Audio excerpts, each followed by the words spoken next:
There's a beautiful island in the Atlantic Ocean 25 miles off the coast of Brazil. It's easy to reach, has an endless beach line, steep rocks to climb, and vibrant tropical greenery.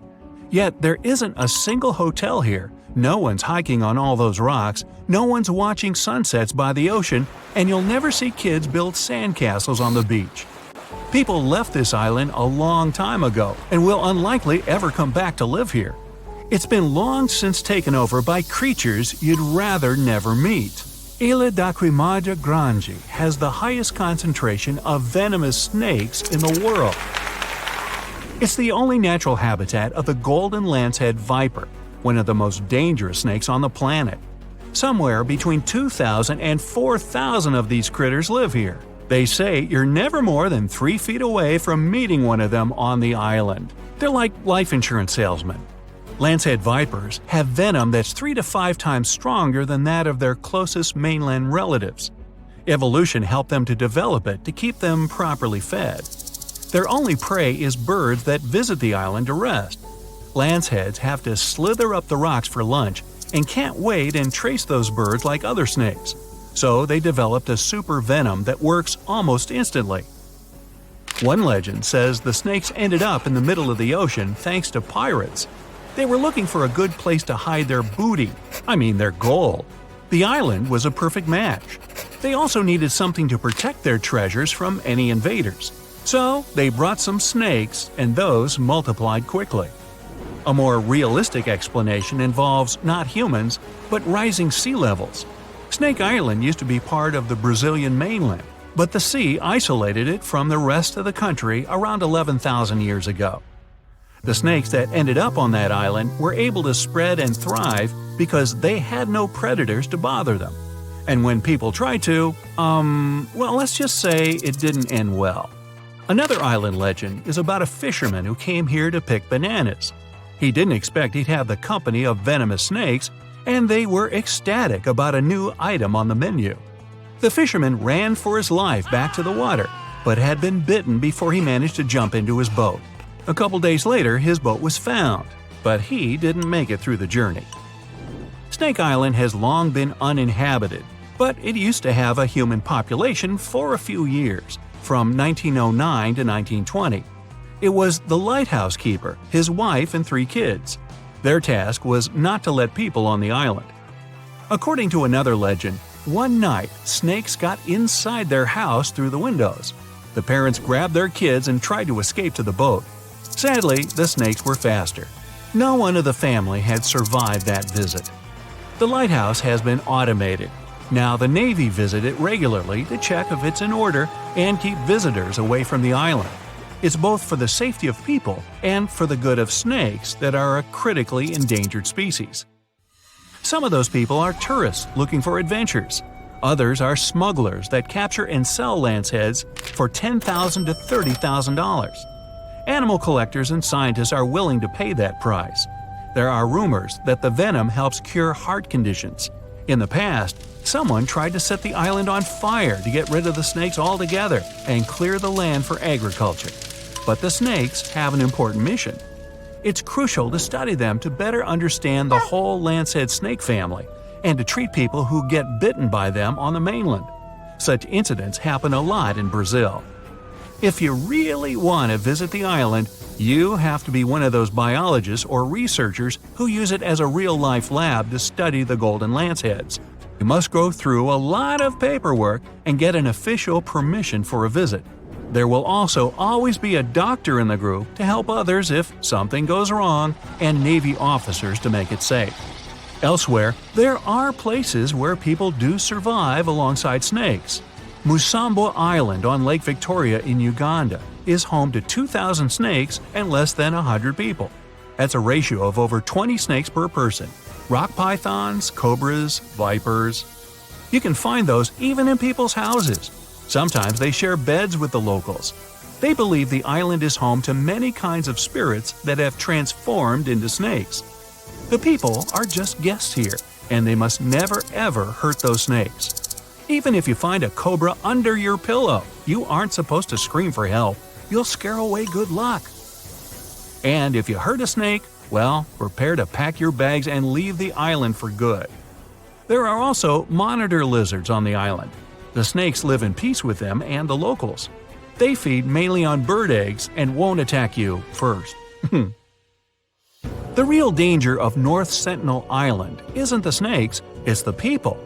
The island, about the size of Manhattan and surrounded by corals, is home to one of the most isolated tribes on the planet, the Sentinelese.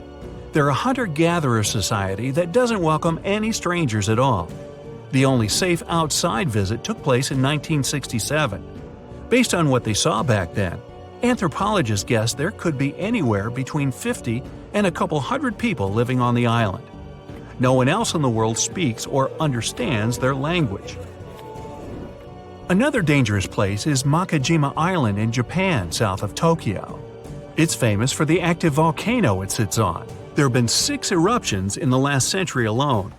Poisonous gas has been leaking through the ground ever since the latest incident in 2000. For years, all residents and tourists had to carry gas masks at all times when on the island. When the siren went off, it was a sign to put it on immediately. It meant the sulfur levels in the air had dangerously risen. Luckily, it's been years since the gas masks were necessary. Volcanic activity made Lake Kivu in Africa a dangerous place as well. It sits exactly where tectonic plates are slowly moving away from one another. It makes the Earth's crust thinner and the volcanoes more active. That's why there are hot springs under Kivu that send hot water, carbon dioxide, and methane into the lake. Microorganisms that live in the lake generate more methane. All these gases remain in the water because the lake is really deep. This mix is denser than regular lake water, so the lake has unusual layers. Kivu is dangerous because all the gases trapped in it could find a way out. That would be a disaster. Saba is a tiny Caribbean island that's seen more storms in the last 150 years than any other place in the world. There were over 60 big hurricanes, 15 Category 3 storms, and 7 Category 5 ones, the most destructive a hurricane can get. If you want to try your luck, visit in winter. You'll be less likely to witness a storm, but landing will still tickle your nerves. Saba also happens to have one of the shortest and most dangerous runways on the planet, stuck between 2 rocky ridges. Bouvet Island is the loneliest and most remote one in the world. The nearest piece of land is 1,000 miles north, and the Antarctic coast is 1,100 miles to the south. Fewer than 100 people have ever been here, mostly scientists that used to work at a research station. If you decided to travel there, the journey would take days. If something went wrong, there would be no one to save you in time. Plus, 93% of the island is covered with a glacier, and there's just one appropriate place to moor a boat. Hey, sounds like fun! Sign me up! Not. Mount Washington in the US gets way more visitors, but not everyone comes back safely. It's known as the most dangerous small mountain on the planet. The winds here are the fastest on the surface of the Earth, reaching 200 miles per hour. Hey, let's go fly a kite, huh? Freezing temperatures and heavy snowfalls don't help the ascent either. Hikers are often steered away from trails and roads. Even if you do make it to the top, you'll experience overloads like on the peak of Mount Everest. Around 128 million years ago, give or take, snakes popped up out of nowhere and started thriving on Earth, eventually branching out into around 4,000 species we have today. But it's not just because they ditched their limbs and got all long and slithery. Even though there are 25 groups of limbless lizards, snakes are the one who really hit the jackpot in terms of diversity.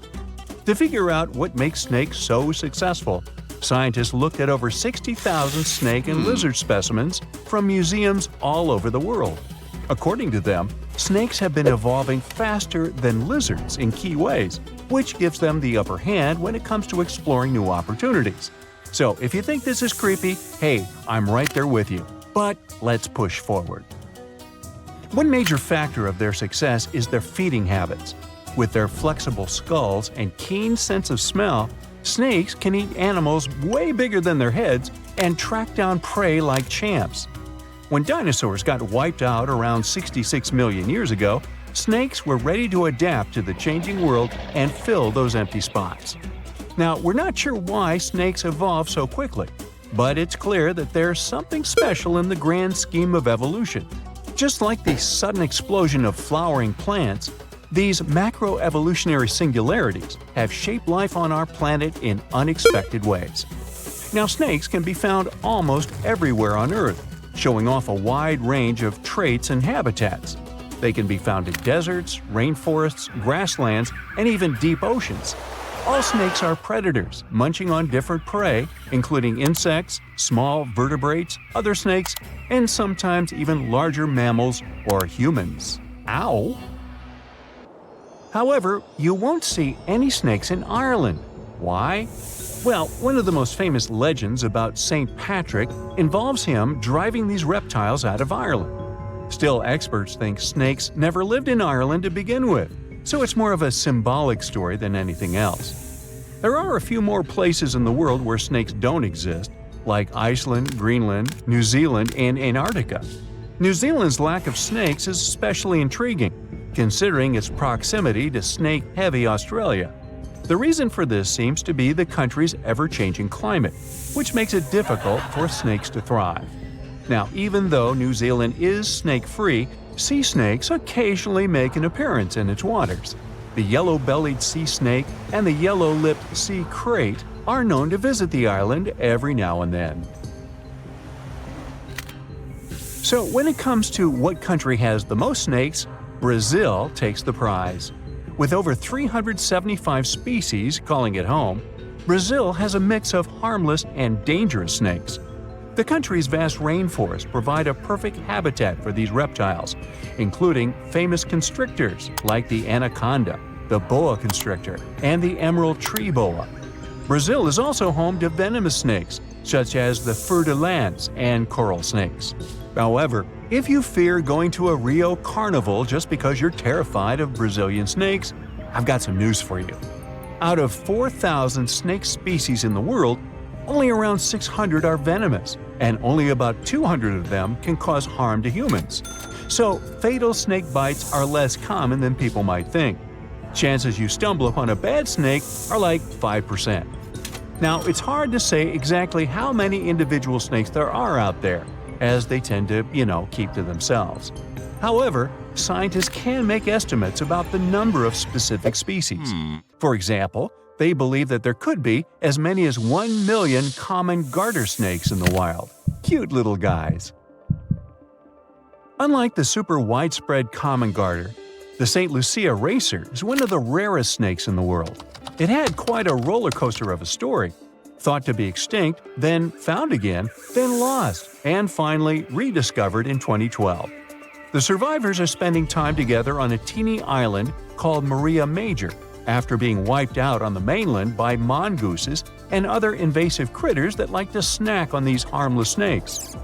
Another reason snakes hit an evolutionary jackpot is because they have this cool thing that they're basically solar-powered and depend on outside sources of heat or light. People often say they're cold-blooded, but that's not entirely accurate. Their blood isn't cold. The right word for them is ectothermic, which means their body temperature can change and is controlled by the environment. While mammals and birds can keep their temperature steady, reptiles must soak up the sun or find other ways to warm themselves up. Now, some snakes do not lay eggs, defying the traditional classification of reptiles as egg layers. While it may have been taught at school that all reptiles lay eggs, nature has its exceptions. About 70% of snakes lay eggs, but those living in colder environments give birth to live young because eggs would not survive in such conditions.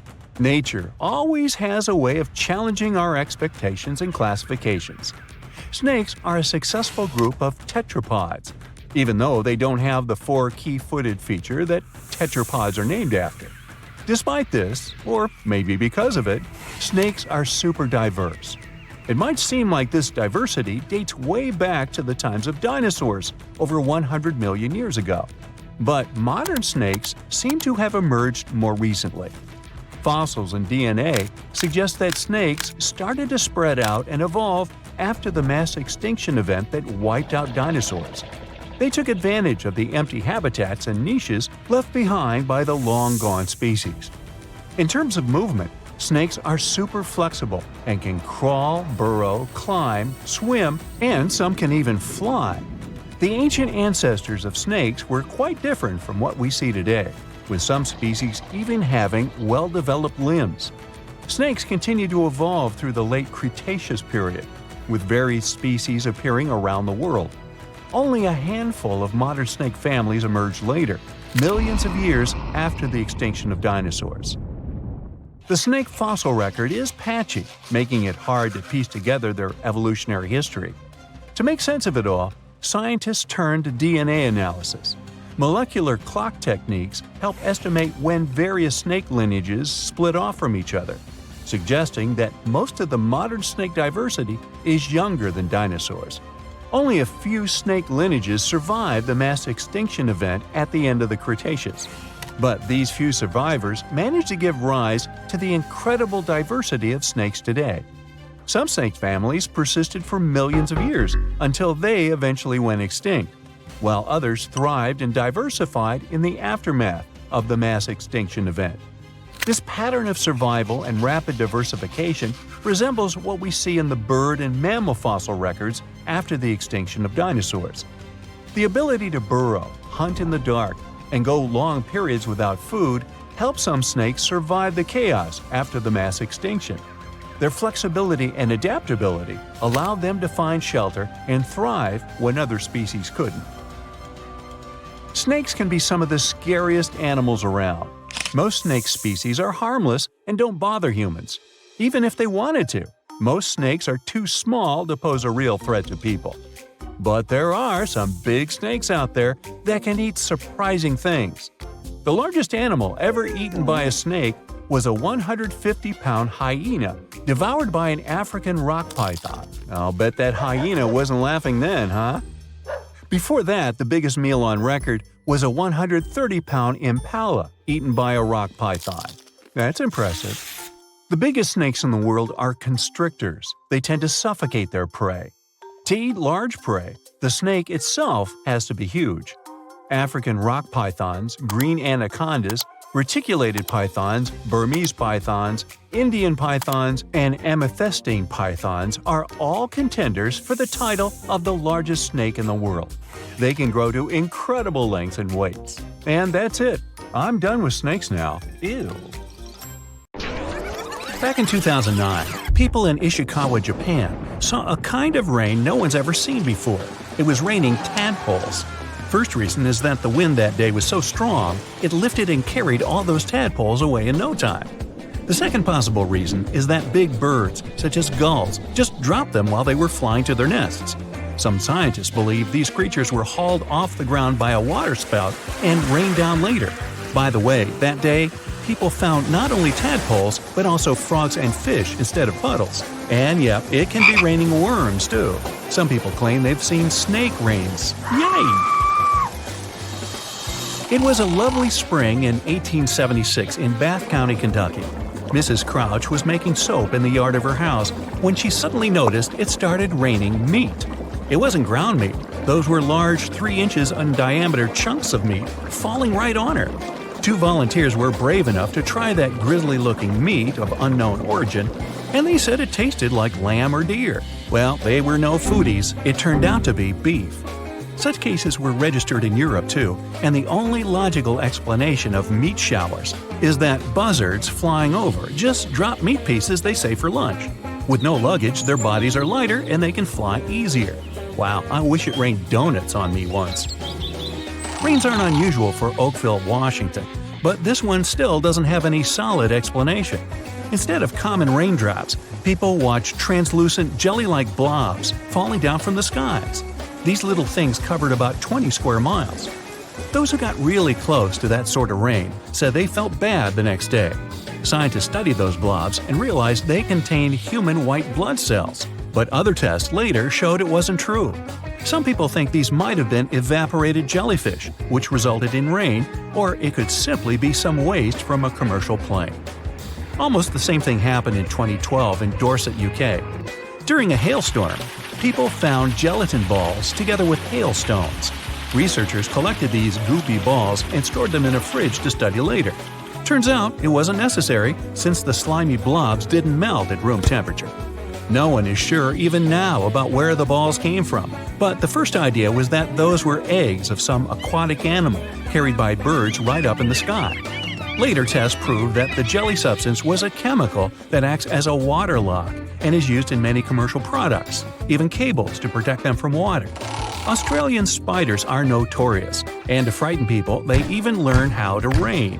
Spider rains are a pretty common thing for Australia because of ballooning. They climb up trees, then spin strands of silk, and that's why the wind can carry them away. Usually people don't notice it, but when it's wet, hundreds of spiders climb up to more desirable places. People say that when it rains or snows, it's possible to see spiders literally drift down on those webs as if they were balloons. If you ever travel to the Mekong Delta, you'll probably have a chance to see glowing balls rising up from the water and beelining straight into the air. The locals call these the Naga fireballs. Sizes may vary, so these reddish balls can be as tiny as a cherry and as large as a watermelon. During the night, you can see dozens and sometimes even thousands of fireballs. Scientists don't have any solid explanation why it happens, but it's probably flammable gas released by the marshy environment. Still, a local superstition claims it's all because of a giant serpent living in the Mekong. Tornadic waterspout is a tornado that doesn't occur on land, but on water. The speed of the tornado can be really high. The water is collected and partially pulled up. It manages to pull fish and even turtles up into the air.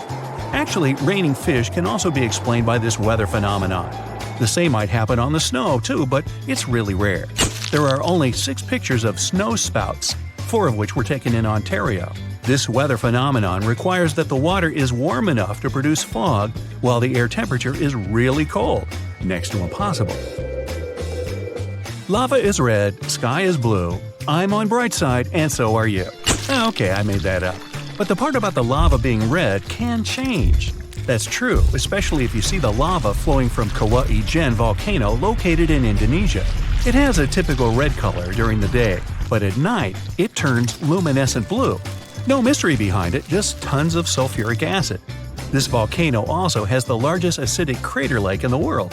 The water there is so turquoise, you want to jump in immediately, but you probably already guessed that you should never ever do that. The fire on that volcano is also blue, and it's the largest blue fire in the world, rising up to 16 feet. In some places, water may look like glass. White salt ponds might look like windows or even portals to the world underneath. They have their look because of salt evaporation, and such lakes can be found in France and India. But the Cargill salt ponds in the San Francisco Bay Area look even crazier because of vibrant colors. The shades vary. It can be deep blue, grass green, orange, crimson, vermilion, and even magenta. The color difference is all about the different levels of salinity and tiny microorganisms living in those ponds. On the shore of the Baltic Sea in Kaliningrad District, Russia, there's an enigmatic national park called Dancing Forest. The pine trees are all crooked and twisted there. The forest didn't appear until the early 60s, when the pines were planted to make the dune sand in that area a bit more stable. It's probably the unstable sand that made those trees twist that way. Another reason why those trees are so crooked might be strong winds. Some people claim it has something to do with supernatural powers. They say this forest is a place where positive and negative energies meet. Locals believe if someone climbs through one of the rings in those trees, it'll add an extra year to this person's life. The throbbing hum in Taos, New Mexico has driven locals crazy since the 1990s. Low-frequency hum doesn't let you sleep normally. Even though scientists tried so hard to find the source of the hum, they failed. They blamed it on mechanical devices and even animals. The West Seattle hum, for example, was related to toadfish. Different variations of hum were also heard in the UK, Australia, and in some areas of the United States. Luckily, only about 2% of the world's population can hear it. Noctilescent clouds, or simply night clouds, are so rare because 1. They only form in summer, and 2. They can only be seen at latitudes between 50 and 70 degrees, both north and south. To see those clouds, the sun should be already below the horizon, but the clouds still have to be in sunlight. It's possible for the highest clouds in the atmosphere, which are located about 50 miles up. We can't see them during the day because they're too faint. Fairy rings, also known as elf rings or pixie rings, are the enigmatic rings of mushrooms that appear in grasslands and forested areas. Scientists can't explain why these fungi can form nearly perfect circles. But the superstition claims that fairy dances would burn the ground, causing mushrooms rapid growth. In fact, it's partially true. The mushrooms grow in places where grass withered. The Amazon River, one of the longest on our planet, stretches for 4,000 miles, which is more than a drive from Vienna to New Delhi. But there's one river in South America that beats the Amazon River twice. First, it's wider. Second, nobody ever saw it. It's an Amazon underwater twin called the Hamza River, and it runs 2.5 miles underneath. Scientists found it 10 years ago, back in 2011. Don't blink, or you'll miss this rarest weather phenomenon. Red sprites are electrical discharges in the sky that look a bit like an aurora. It's super powerful, about 10 times stronger than any regular lightning, but it lasts just a couple of seconds. They were first photographed in 1989, and there are still very few photos and video recordings of this lightning. To make a video that can clearly show red sprites, it should be at about 7,000 frames per second. Well, I'm out. Snakes, crocodiles, big lizards. Not exactly a big deal. I mean, I guess they're less scary and Whoa, I take it back. Crocodile monitors are the only reptiles, other than snakes of course, that have forked tongues. No, we're not counting telemarketers. Somehow, that tongue helps them pick up delicious scents. Oh, and they're also called tree crocodiles. So, if you ever thought you'd be safe up in a tree if you got chased by a crocodile, better think again. They're full of surprises, including impressive tree climbing skills. They're quite aggressive, and luckily, they live far, far away, somewhere in the mountains of New Guinea. It may not be the giant dragon you saw in that fantasy movie last week, but the Komodo dragon is scary in its own way. The biggest living lizard even has its own island named after it. If you're ever in Indonesia, 300 pounds, 10 feet long, definitely worth a look, from a distance. This lizard tends to dig a huge hole where it lays its eggs. As soon as the younger ones gain some strength, they run away from home and climb up the nearest tree. Not because they're being rebellious, more to avoid being eaten. Yep, they don't have the best parents in the world since, well, Komodo dragons sometimes eat other Komodo dragons. So, yeah. This turtle is all about breaking stereotypes. It looks like a dinosaur tried to crash the annual turtle Halloween party. A ridged shell, rough skin, and an insanely strong bite. Definitely not your average turtle. They live in swamps and freshwater lakes, and are definitely the largest and meanest looking of all snapping turtles out there. They're also the heaviest. The biggest one ever found weighed almost 250 pounds. Because of the algae growing on their shells, you might think you're looking at some sort of oddly shaped rock sticking out of the water. Finally, a scary movie starring a turtle as a bad guy. They walk at night and will literally eat everything they find. I'm talking snakes, opossums, water birds, squirrels, other turtles, and this is the impressive part, even some smaller alligators. I don't know if I'm ever going to swim in a lake again. Snake time. Beady little eyes, crazy colored skin. Yeah, that's not the case with the Madagascar blind snake. These small reptiles look like skinny pink worms, and you're not exactly going to stumble across them in the wild. They live underground, and yes, they have really poor vision. They can only see blurry shapes and shadows. That's why they mainly hunt by smell. Blind snakes in general can grow up to a foot long, and they live on all continents except Antarctica. And speaking of snakes, I just can't leave out the cobra. Yellow, black, striped, so many patterns and colors, but there's one, you better hope you never meet her, the queen, the red spitting cobra. This one won't bite you to inject its venom. It's got a bit more of a rude approach. It contracts the muscles around its venom gland and spits some out right into your face. It seems like a way scarier tactic than a regular old bite. But there's a catch. This cobra's venom doesn't work if it falls on your skin or even gets into your mouth. For things to get really nasty, it has to get into your eyes. Phew! I mean, it's not like animals have such an amazing aim that they can nail you in the eye while you're running away, right? Well, there was an experiment, and those spitting cobras managed to hit a researcher's goggle-covered eyes 10 out of 10 times. Speaking of snakes, no wait, speaking of turtles, okay, snake-necked turtles, I got it eventually. When you see one roaming around, you might think it's a snake that's borrowing its buddy's house while it's out of town. But no, this turtle's neck is almost half its total size. How awesome would we look with necks like that? No thanks. They mostly chill in wetlands or swamps. Some of them are also known as stinkers, like me. And you can find out why if you catch one having a bad day. They can launch their stinky spray more than 3 feet. Well, that beats me. Pac-Man frogs, named after the greatest game ever, according to that weird guy you met at the grocery store, have round plum bodies with pretty big stomachs and mouths. They come in different colors, including apricot, strawberry, and albino. So red, yellow, and white, I guess. They're pretty lazy and not into climbing or even moving. They do have teeth though, and they won't hesitate to bite if you touch them. Luckily, they're not poisonous, but it probably wouldn't feel that good to have a frog hanging from your finger. No, I guess it wouldn't. This is a gharial, one of the strangest and most unique crocodiles out there. Check out that ridiculous snout. But it does come in handy when it's trying to catch fish. Unlike crocodiles that stalk and then lunge at their prey, gharials sense vibrations in the water. Then they whip their heads from side to side, then it's sushi time. Nom, nom, nom. Their jaws have more than 100 teeth. Gharials prefer to stay in the water most of the time, but sometimes they go out to chill if it's sunny enough. Just give them a clear freshwater river and they'll be happy. Yeah, no need to tell me twice. Lizards, snakes, frogs, step aside please, turtles are slowly but surely taking over this video. Strap yourselves in for the pig-nosed turtle. It's another freshwater turtle, this time with a long snout, complete with 2 big nostrils.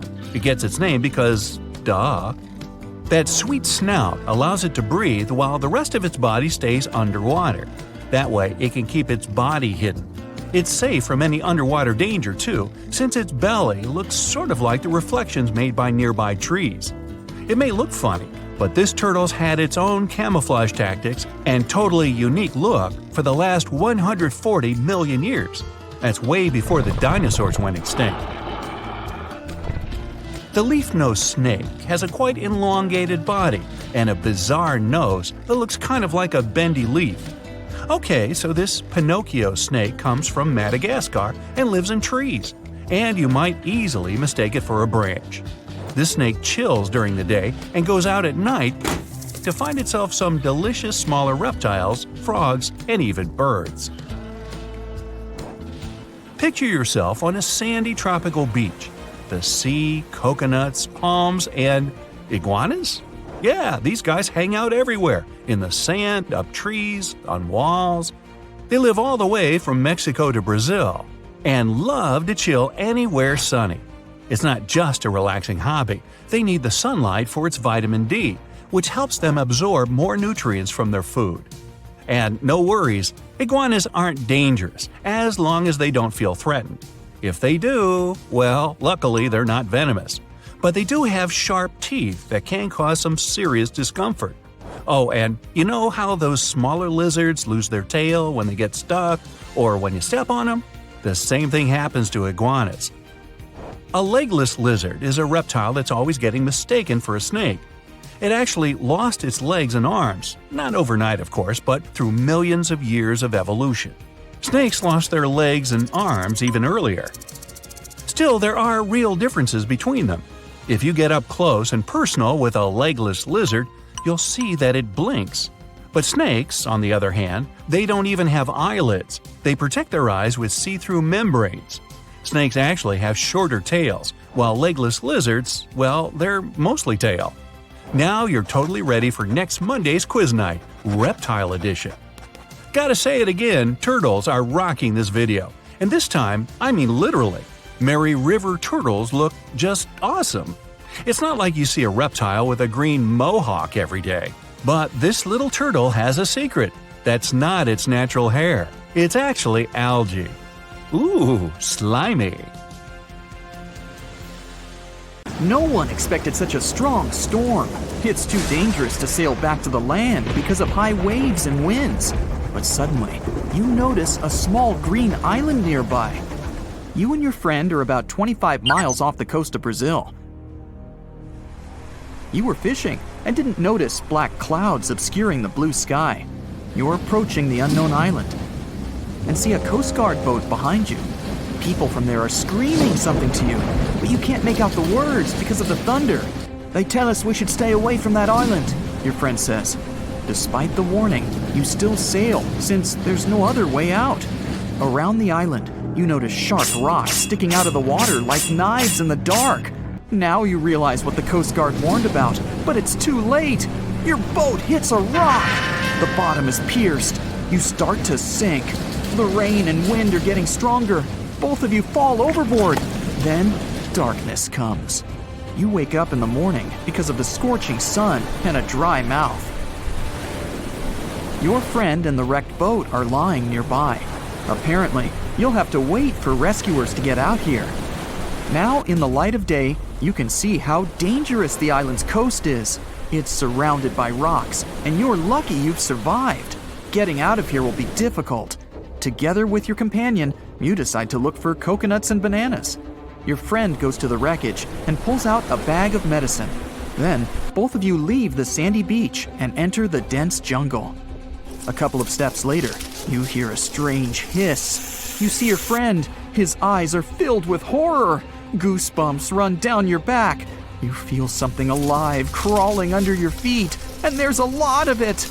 You look down and notice slithering snakes. There are dozens of them.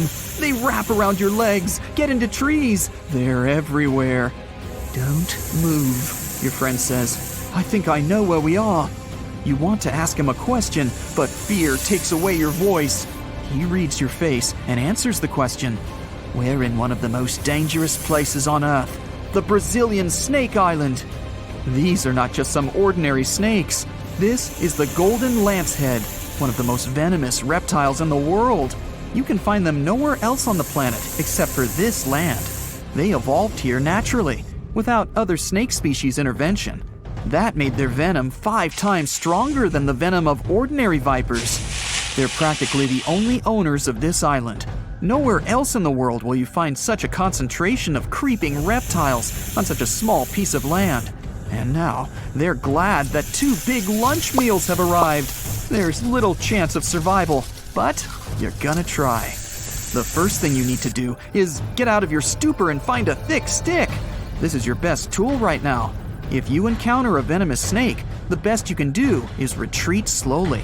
But this time, there are too many of them. They're aggressive and hungry. Together with your friend, you fight off the snakes with a stick. But there's more and more of them coming. One of them falls on your shoulder from a tree and bites your neck. The poison instantly enters your bloodstream and affects your muscles. It feels like your body is melting. It becomes difficult to move, and your neck swells. Your friend grabs you and carries you deep into the jungle. Here, among the trees, you notice an old lighthouse. Yeah, this building really stands out here. Once a year, the Coast Guard visits it. Your friend breaks down the door and puts you on the floor. You're afraid you won't be able to survive the bite. Fortunately, your friend is a doctor. He injects the necessary medicine and saves your life. You have a few minutes to rest before more danger arises. Your friend tells you that the unique snakes appeared here thousands of years ago. This island was part of Brazil for a long time. Then, massive floods separated it from the continent. This part of the land was cut off from the whole world, which helped the formation of a unique ecosystem inside. Vipers that lived here evolved into golden lanceheads. They quickly became the main masters of the island and destroyed all the other animals. But how did they manage to survive without food, cut off from the whole world? They did it thanks to nature and evolution. This island is a transit point for many birds. They stop here to rest during long flights. These birds become dinner for the snakes. Previously, a snake bite almost didn't harm the birds. They were frightened and flew away, leaving the snake without food. But over years of evolution, the island's owners have developed such a potent poison that one bite was enough for a bird to never take off again. There's also a legend that a pirate hid treasures here a long time ago. And, so that no one would ever find it, he brought snakes to guard his gold. Of course, there's no chest with coins here, but the island is attractive for modern pirates, even today. Golden lancehead snakes are an expensive commodity, so bad people often visit this place to hunt the reptiles. That's why the Coast Guard is always on duty around the island. People are forbidden to visit this place. And even if someone manages to get past the guards, they will have to face the rocks. Only biologists and scientists have permission to study the local fauna. A necessary condition for a visit is a doctor's presence in the team, so they can save people from the snake's poison. So we have pirates and hordes of poisonous snakes, but there's something else that makes the island even worse. At this moment, you hear rustling all over the building. Thousands of little paws are tapping on the walls and floor. You look around and see lots of giant cockroaches. Some of them are half the size of your palm. They crawl under your clothes. You and your friends scream in fear and run out of the lighthouse. Quickly, you reach the shore and fall into the water. It seems that not a single cockroach is left under your shirt. But that's not all. You hear a strange buzzing sound. You look around and see a dark cloud of flying beetles forming in the sky. It's locusts! Thousands of flying insects are heading in your direction. To avoid a collision, you dive under the water and wait for the cloud to pass by. You go up to the surface and move to the shore. Fortunately, there are almost no snakes here. You and your friend are afraid to approach the jungle and wait for several hours until rescuers arrive. You're nervously painting a pattern on the sand and make a promise that you'll never revisit this place. Finally, you see the lifeguard boat. You're trying to tell them you got here by accident. They believe you and evacuate you from the island. While you're sailing away, you think about what would happen if many poisonous snakes appeared in a village or a small town. It's difficult to imagine what kind of problems people would face. But in fact, there's no need to imagine anything. There is a place on the planet where locals live next to poisonous cobras, but it doesn't create any chaos. A human can live in peace and harmony with reptiles in that village. Welcome to Shetpal village in India. This place has a population of about 2,600, and it's located in the jungle. It's hot here. Locals are friendly and responsive. If you go into one of the houses, you'll see something that seems impossible. The king cobra, whose venom is one of the most dangerous in the world, calmly crawls around furniture and eats eggs and meat that people give. There's even a special corner for the reptile to relax from the scorching sun, drink water, and have a snack. People are happy about the cobra, as if it was a pet. In the village, cobras are everywhere. They come into houses and schools, crawl through the streets, and keep company during dinner. The locals consider them full-fledged residents. They adore them. The snakes are also used to people and don't see them as dangerous. The coolest thing is there has never been a tragic case in the village because of a poisonous bite. There's no other place in the world where cobras live in such harmony with people. A comfortable abode with a gorgeous view of the Mediterranean Sea will serve as a perfect rain shelter. Well, this is what a real estate advertisement might have looked like for Neanderthals 100,000 years ago. Welcome to the weird and wonderful caves you could live in, or not. Of course, back then, neither real estate and advertising had been invented yet. Never mind the fact that Neanderthals couldn't build houses and often lived in caves. Yet, one of those caves looks an awful lot like a residential building. It's situated inside a high limestone cape called the Rock of Gibraltar. If the Neanderthals had had an economy, the caves inside this rock would have cost a bundle. Navigators discovered it in 1907. They just spotted a big hole inside the fortified rock. For many years, scientists have studied this place and found some traces of Neanderthals. They discovered ancient tools in the cave and bones of old animals. But the coolest thing was, they found 4 caves inside the rock. It was like a residential complex. Neanderthals lived alongside neighbors and helped each other hunt and fish. They created feather decorations and painted abstract drawings on the walls. Imagine our ancient predecessors hanging out in these caves 100,000 years ago. And now, scientists hang out there and study the primeval past of Neanderthals in detail. At the end of 2021, archaeologists uncovered a gap inside one of the caves leading to an unknown tunnel. They crawled through this hole and opened a new space under the cave roof. This place has been closed off from the outside world for over 40,000 years. And it seems it was one of the most prestigious apartments in the entire mountain complex. It has high ceilings with ancient stalactites. The ruined stone curtains divided the apartment into several rooms. Scientists also found the remains of ancient animals and scratches on the walls. It seems that Neanderthals had never lived here, but they used to visit this place. Archaeologists found the shell of a sea snail called dog whelk. One of the Neanderthals brought it here for some reason, but the primary owners of this place were hyenas. These caves show that Neanderthals were closer to humans than to monkeys. They had a way of life and even some customs. There's still a lot of work ahead, and scientists hope to find new rooms inside this rock. Meanwhile, in 2003, archaeologists discovered another early dwelling on the Isle of Flores in Indonesia. Among the green jungle, they found a cave with ancient tools. At first, everyone thought the human ancestors lived here, but then scientists discovered an unusual skeleton of an adult. A thorough analysis showed the skeleton belonged to a 30-year-old woman, 3.5 feet tall, just above the waist of an average adult. The woman's weight was equal to the weight of an adult shepherd. The skeleton didn't belong to Neanderthals or Australopithecines. It was a new unknown species, which scientists called Homo floresiensis, or simply the Hobbit. Also, there were remains of unusual ancient animals in the cave. It was an elephant the size of a cow, some large storks, and giant rats. Archaeologists have found out that hobbits were not the owners of this place. The main inhabitants were the rats the size of a cat. Maybe they were fighting the hobbits. Some analysis shows that Homo floresiensis wasn't our direct ancestor. They were in a separate branch of evolution.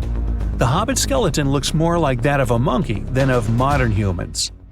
In 2009, in the dense jungle of Vietnam, archaeologists discovered Son Don, the largest cave in the world. If you go inside the cave and shout, you'll hear your echo a long time. In some places, the height of this cave reaches half the height of the Empire State Building, and the total area is larger than one central block of New York. Son Don is one of the 3 caves in the Vietnamese jungle. Many intricate mazes connect these caves. Inside, you can find unique plants and trees that live separately from the outside world. It's a real underground jungle. In some places, you can find collapsed ceilings that let the sunlight in.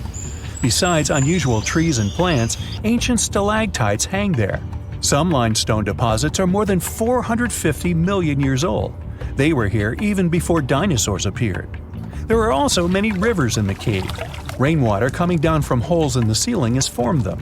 Fast streams resemble slides in a water park. They lead to unknown underground labyrinths. Scientists have studied only a small part of all these caves. The next unusual cave is in New Zealand. Hundreds of thousands of fireflies live inside. Each of them glows with a blue light. Together, they light up the cave. It may seem to you that you're on another planet, but you can't stay there for a long time. Special air measuring devices are everywhere. Scientists monitor the level of carbon dioxide necessary for the normal existence of fireflies. These insects are sensitive to the environment.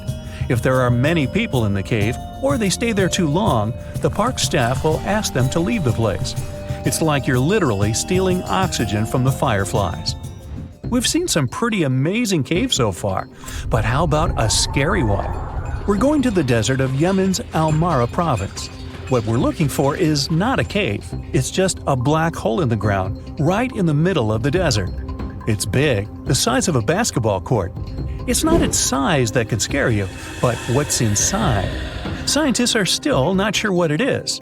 From the depths of this black abyss, a disgusting smell of rotten eggs constantly comes out, and sometimes you can hear some strange, frightening sounds. The blackness of the giant hole in Yemen absorbs all the sun's rays, so you won't see what's there even with a powerful flashlight.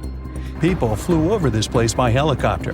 They filmed using drones and the most powerful lenses, but they didn't catch anything except darkness. It looks like a big ink spot in the middle of golden sand. The locals are afraid to approach this place. They believe the cave leads to another dimension where evil creatures live. At the moment, the giant hole in Yemen is one of the most poorly studied and mysterious phenomenon of nature. How did it appear? How old is it? Where does it lead? Scientists are trying to find the answers to these questions. There are theories that the hole appeared because of construction work. Geologists drilled the soil nearby in search of minerals. It could have caused fluctuations in the Earth's crust and collapsed the surface. But no one can prove this theory, yet. And now, imagine a place where sunlight has not penetrated for more than 5 million years. There's little oxygen, and it's cold and damp. Still, life is born in this place, not only microbes and bacteria, but also something bigger. The living conditions in this cave are very different from the usual ones, so, in a sense, this cave is like another planet. It's the Movil Cave in the southeast of Romania, near the Black Sea. The entrance is a small hole in the ground. Inside, a tunnel leads deep below the surface. The levels of hydrogen sulfide and carbon dioxide are above normal inside the cave. The air here is half as much oxygen as on the surface. People can't be here without an oxygen mask, but other creatures living here can. The cave is home to 48 species of living organisms. 33 of them are unknown. Here you can meet some unusual insects, white snails and white spiders, millipedes with huge whiskers, transparent shrimp, and unique species of leeches. They all live here thanks to the little bacteria autotrophs. They absorb carbon dioxide and release food particles. Bacteria feed on it. Other larger organisms feed on these bacteria, and some bigger organisms eat those little ones. In the end, everyone gets food. In this cave, evolution has created a biological system separate from the rest of the world. In 1991, somewhere in the lush jungles of central Vietnam, a local logger found a mysterious hole among the foliage and bushes. He looked in there and felt a strong wind blowing into his face. Then he heard a strange sound from the cave depths and realized that it was the sound of a river. The logger didn't check the cave, but decided to go back there with a flashlight and a rope. When he returned, he couldn't find the cave anywhere. He spent a few years searching for it. Finally, in the 2000s, the logger managed to locate it again. In 2009, he brought scientists to this place. They found out the cave, called Sundong, is the largest in the world. There's so much space here that you'll hear a long echo if you shout. Sundong's main passage reaches 660 feet in height in some places, which is more than half as tall as the Empire State Building. The area of the cave is so huge that an entire New York City block with 40-story skyscrapers would fit in there.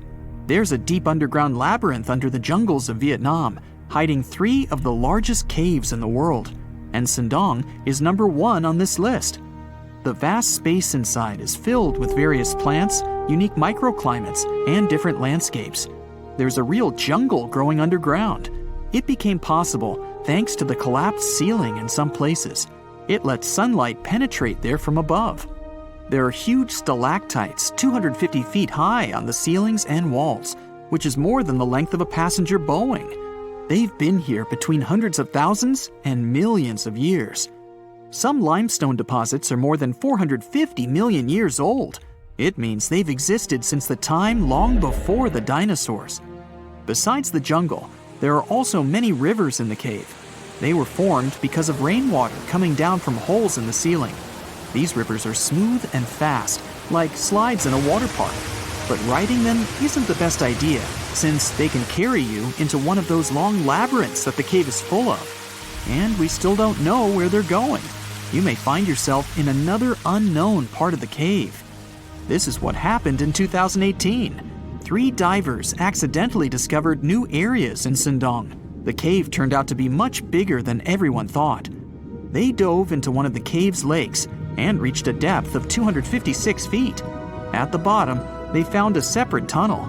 Divers lowered a fishing line with a lead weight there and found out that this place reaches a depth of 394 feet, and the tunnel is more than half a mile long. We still don't know the exact size of the tunnel. Sindong also connects to another huge cave. There are lots of things you can see in Sindong besides underground labyrinths and rivers. You can find spacious rooms with lakes, and you can walk for hours along dark mountain corridors. This place is strikingly beautiful, but dangerous at the same time. And the coolest thing is that you can take a walk here. Since 2013, Sindong Cave has been open to tourists. It's not just an easy walk to take some selfies though. The expedition to the cave lasts for several days. For the first day and a half, you'll explore the 3rd largest cave in the world. And only after that, you'll reach Sindong. The path will take you through rivers, dense jungles, mountains, and rocks. You can meet many exotic birds, monkeys, and other animals. And according to many people, the way to the cave is even more impressive than the cave itself. When you reach your destination, you'll spend the next few days exploring Sindong. Together with other tourists, professional guides, and porters, you'll be sleeping in tents in different places in the cave every day. You'll see some stunning landscapes and, get ready for this, 400-million-year-old majestic fossils. There are also dark rooms with lakes that are good for swimming. Such adventurous expeditions become more popular every year. People who visited the cave call it the most amazing place they've ever seen. Another amazing cave is located in Indonesia, on the island of Flores. It's quite small, but holds amazing things inside. In 2003, a group of scientists discovered ancient artifacts here, including fossils of primitive tools, such as sharpened stones. Scientists realized that hundreds of thousands of years ago, this place was home to our distant ancestors. Then they found a very unusual female skeleton. That woman was only 3.5 feet tall. This is the height of the waistline of an average adult person. That woman had no problems with her spine or with the development of her bones, though. This and other skeletons found in the cave belong to some unknown human ancestors. Scientists called this species Homo floresiensis, or simply, Hobbit. The woman's weight was about 35 to 79 pounds. Analysis of the skull and bones showed she was about 30 years old. Hobbits probably lived on Earth between 190,000 and 50,000 years ago. There's a chance they met the ancestors of modern humans. The next cave is in Turkey. Imagine that you live in an old house and decide to make some repairs. You throw all the old stuff out of the rooms. The last place to sort out is your basement. You've hardly ever visited it and have no idea what's hidden there. But it's pretty spacious, so you decide to turn it into a room.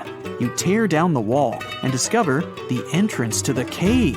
This is a tunnel that leads underground. You walk through the cave and see a real underground city. This happened in Turkey in 1963. One of the locals discovered a secret passage to a lost city in his basement. About 20,000 people could live there. There was enough space for livestock and food supplies. It's not just a maze of tunnels. There's a chapel, a school, stables, kitchens, walls, and other signs of civilization. The city was built in the Byzantine era, in the years 780 through 1180. It's not the only one down there and is connected to many underground tunnels and towns that stretch for several miles. Let's finish our journey in the strangest and most frightening cave. We're going to the southeast of Romania, near the Black Sea. Here, on a desolate wide plain, you can find a hole. This is a tunnel leading deep underground. The air inside the cave has high levels of hydrogen sulfide and carbon dioxide.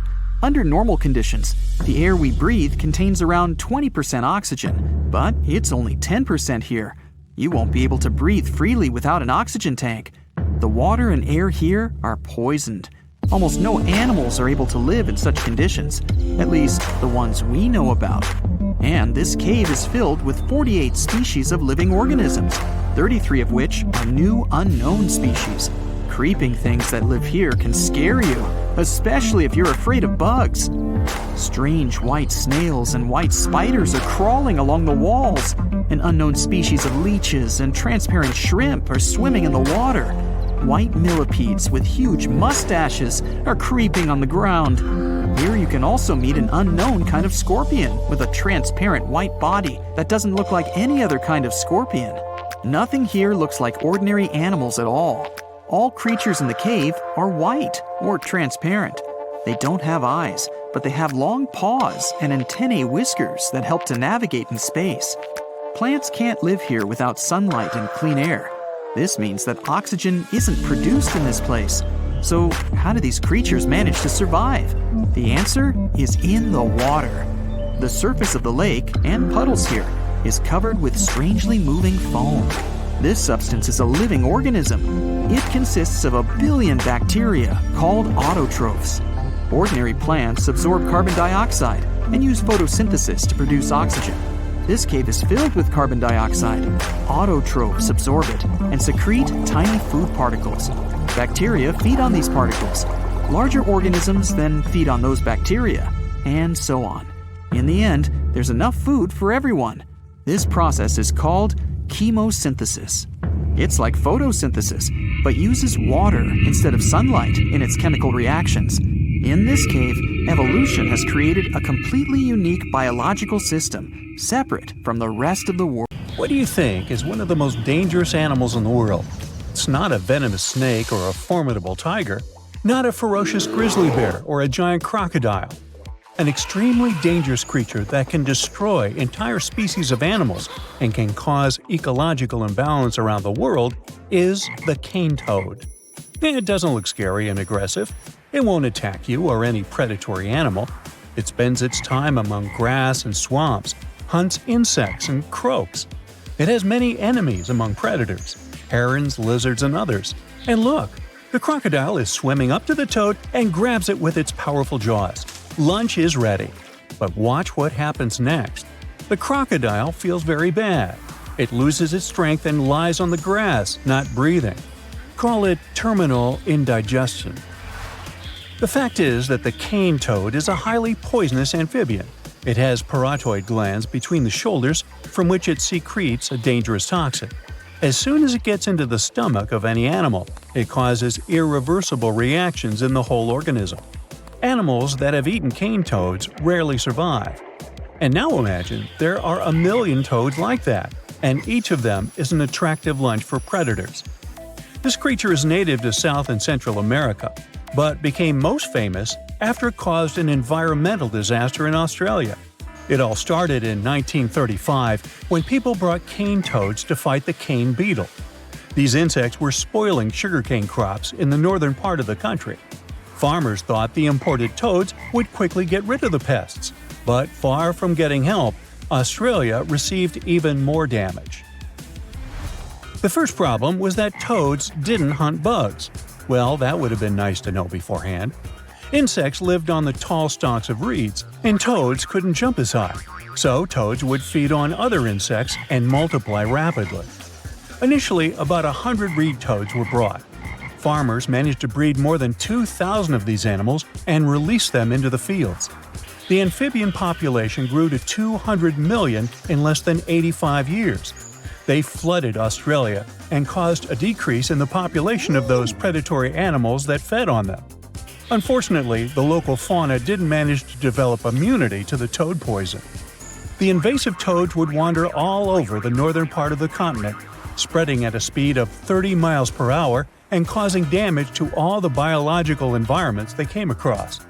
Locals said they had witnessed birds falling from the sky after eating toads. These jumping animals are dangerous for those who eat and touch them. Any animal that licks or bites a toad will immediately receive a measure of poison hazardous to their health. The endurance of toads escalates the problem. They can withstand nearly any weather conditions and can breed anywhere. You can hear them croaking in tropical forests, coastal thickets, and even among dunes.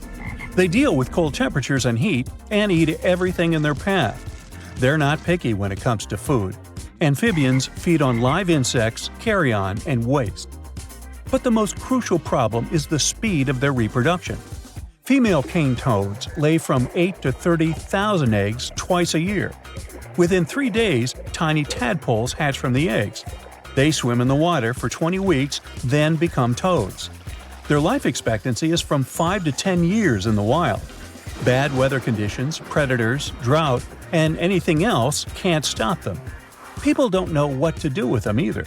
The only chance to save other animals is to teach them not to eat toads. Scientists cook sausages from cane toads with a small concentration of poison inside. They gave this food to monitor lizards, freshwater crocodiles, and other predators so they could recognize the taste of the toad. Animals were slightly poisoned by the toad sausages, and remember that anything with this smell was dangerous. Scientists hope they won't approach the toads after smelling them. Amphibians have destroyed most of the biodiversity in the northern part of the country, and now they're rapidly moving to Western Australia. Scientists hope their plan saves animals, but what to do next? Perhaps nature can offer a solution to the problem. Some predatory animals may become immune to toad toxins, but it's unknown when this will happen. Invasive toads are quite a severe problem for ecology, but they look harmless. And how about invasive pythons? In the Everglades in Florida, Burmese pythons threaten the local wildlife. Giant crawling monsters have become the dominant species, displacing their alligator enemies from the swamps. Pythons hunt rabbits, possums, and other animals, decreasing their population by 99%. Of course, there are not as many pythons as toads, and people can get rid of them. But the problem is that they are exceptionally good at hiding. Even professional wildlife experts can't find them in the swamps and jungles. These pythons are also excellent hunters. They hide, wait, and attack, which makes them some of the most dangerous invasive creatures in the world. But fortunately, they don't attack people. Feral hogs are some of the most aggressive invasive species on Earth. They have razor-sharp teeth and mighty tusks. They're not afraid of anything and will attack even a human.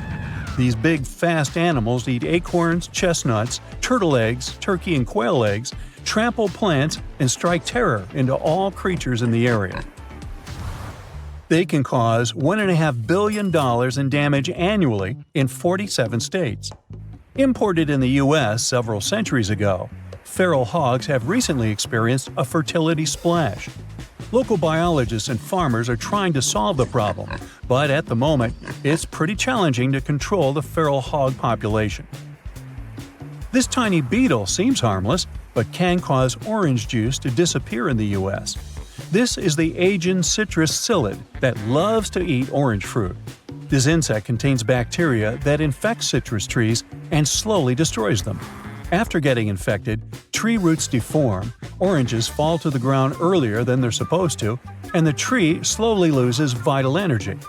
The Asian citrus psyllid spreads in Florida, where about 80% of the country's orange juice is produced. Also, this parasite is found in Georgia, Texas, Louisiana, and California, the states where many lemons grow. So we've seen invasive amphibians, reptiles, mammals, and insects. What about invasive birds? The European starling is a cute little bird, but it ceases to be so as soon as it joins a giant flock. Starlings gather in groups of hundreds and thousands, resembling massive black clouds. They fly to cities, villages, and harvest fields in search of food. Birds eat cattle feed and thus create a lot of problems for farmers. This invasive insect doesn't threaten other animal species, doesn't spoil crops and trees, doesn't bite, and doesn't transport any infection. But its main problem is the unpleasant smell that it emits.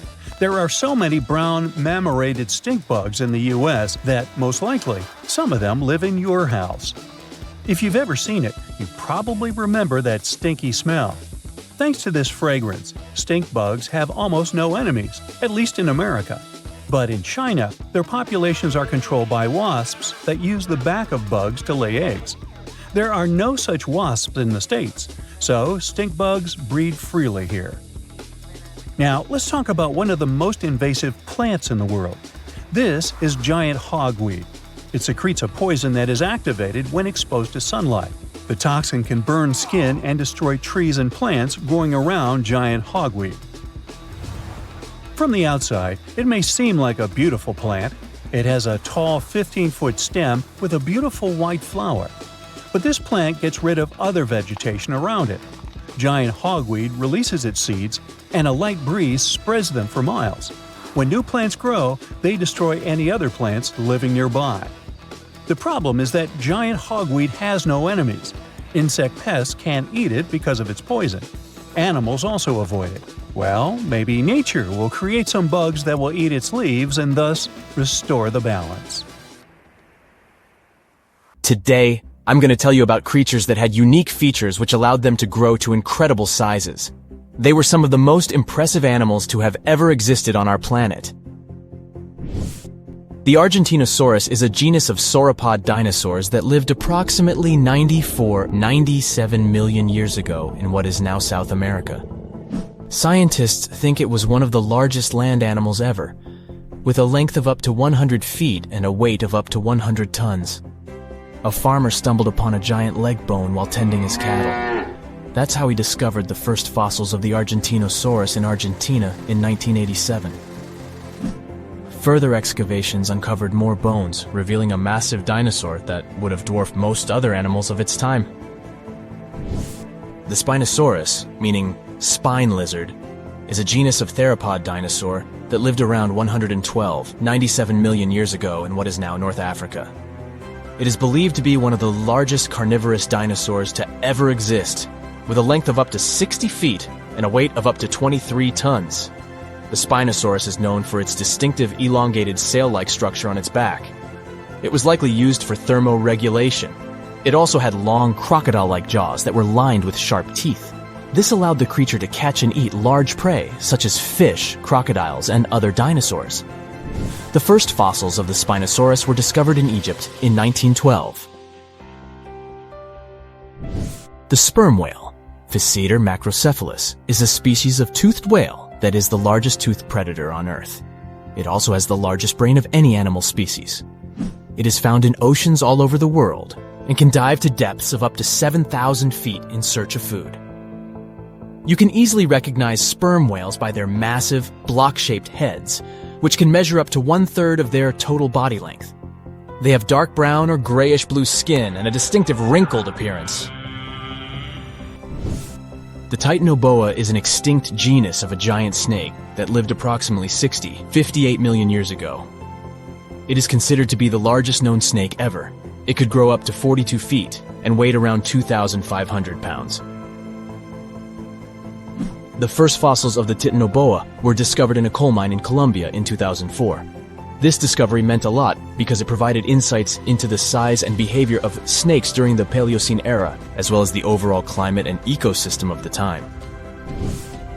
The blue whale, Balænoptera musculus, is the largest animal on Earth, measuring up to 100 feet in length and weighing as much as 200 tons. These marine mammals are found in oceans all over the world and can live up to 90 years. Blue whales have a long, streamlined body that is usually blue-gray in color with mottled patterns. They have a small dorsal fin and 2 pectoral fins that are about 1/3 the length of their body. Blue whales feed on tiny shrimp-like creatures called krill, and they eat a lot. A single adult blue whale can eat up to 8,000 pounds of krill in a day. The Leadsichthus is an extinct genus of large, bony fish that lived during the Jurassic period, approximately 155 million years ago. It is believed to be one of the largest fish that have ever lived. Some estimates suggest that it could grow up to 55 feet in length. The first fossils of Leadsichthus were discovered in England in the 19th century, and more recent discoveries have been made in other parts of Europe, South America, and Africa. Despite its enormous size, the Leadsichthus was a filter feeder, similar to modern-day whale sharks, and likely fed on plankton and other small organisms. The creature did it by simply swimming with its enormous mouth open, filtering water through its gills. The pterodostro is an extinct species of flamingo-like birds that lived approximately 35 million years ago. They were relatively small birds with a wingspan of about 2-3 feet. And they were known for their distinctive long, narrow beaks equipped with comb-like structures used for filter feeding. The pterodostro lived in shallow bodies of water, like lakes and lagoons, and mostly fed on small crustaceans and other tiny organisms. The animal filtered them from the water using the comb-like structures on the inside of its beak while swimming through the water. The African elephant is the largest land animal on Earth and one of the most recognizable ones. There are two species of the African elephant, the savanna elephant, Loxodonta africana, and the forest elephant, Loxodonta cyclotis. You can see them in various parts of sub-Saharan Africa. These creatures can be identified by their large size, gray skin, and long trunks. African elephants can grow up to 13 feet tall and weigh up to 14,000 pounds, depending on the species and gender. You're going to Ilha de Queimada Grande, one of the most dangerous islands in the world. There, you find yourself among rainforests, huge rocks, and grasslands. The place is home to birds, locusts, and giant cockroaches.